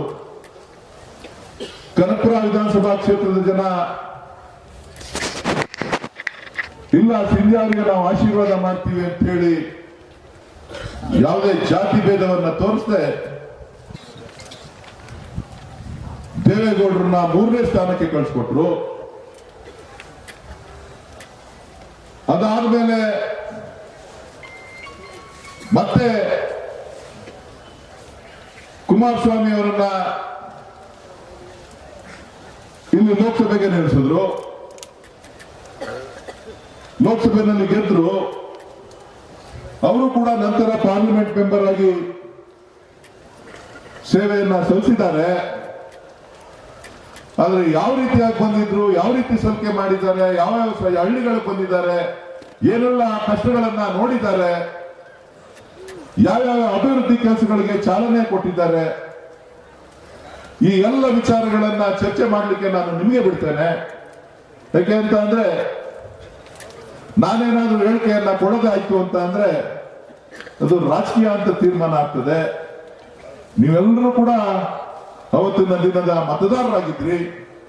ನೀವು ಯಾರು ಕೂಡ ಹೊಸಬರೇನಲ್ಲ, ಎಲ್ಲ ಒಂದಷ್ಟು ಜನಕ್ಕೆ ಮತದಾನದ ಕಿರುವಿಲ್ಲ ಅಂತ ಕಾಣಿಸುತ್ತೆ. ಅವತ್ತು ಅವರು ಲೋಕಸಭಾ ಸದಸ್ಯರಾಗಿ ಏನು ಮಾಡಿದ್ದಾರೆ ಅಂತಕ್ಕಂಥದ್ದನ್ನ ವೇದಿಕೆ ಮೇಲಿರೋರು ಚರ್ಚೆ ಮಾಡಬೇಕು, ಹೊರಗಡೆ ಇರೋರು, ಇಲ್ಲಿ ಕೂತಿರೋರು ಚರ್ಚೆ ಮಾಡಬೇಕು, ಊರಲ್ಲಿರೋರು ಚರ್ಚೆ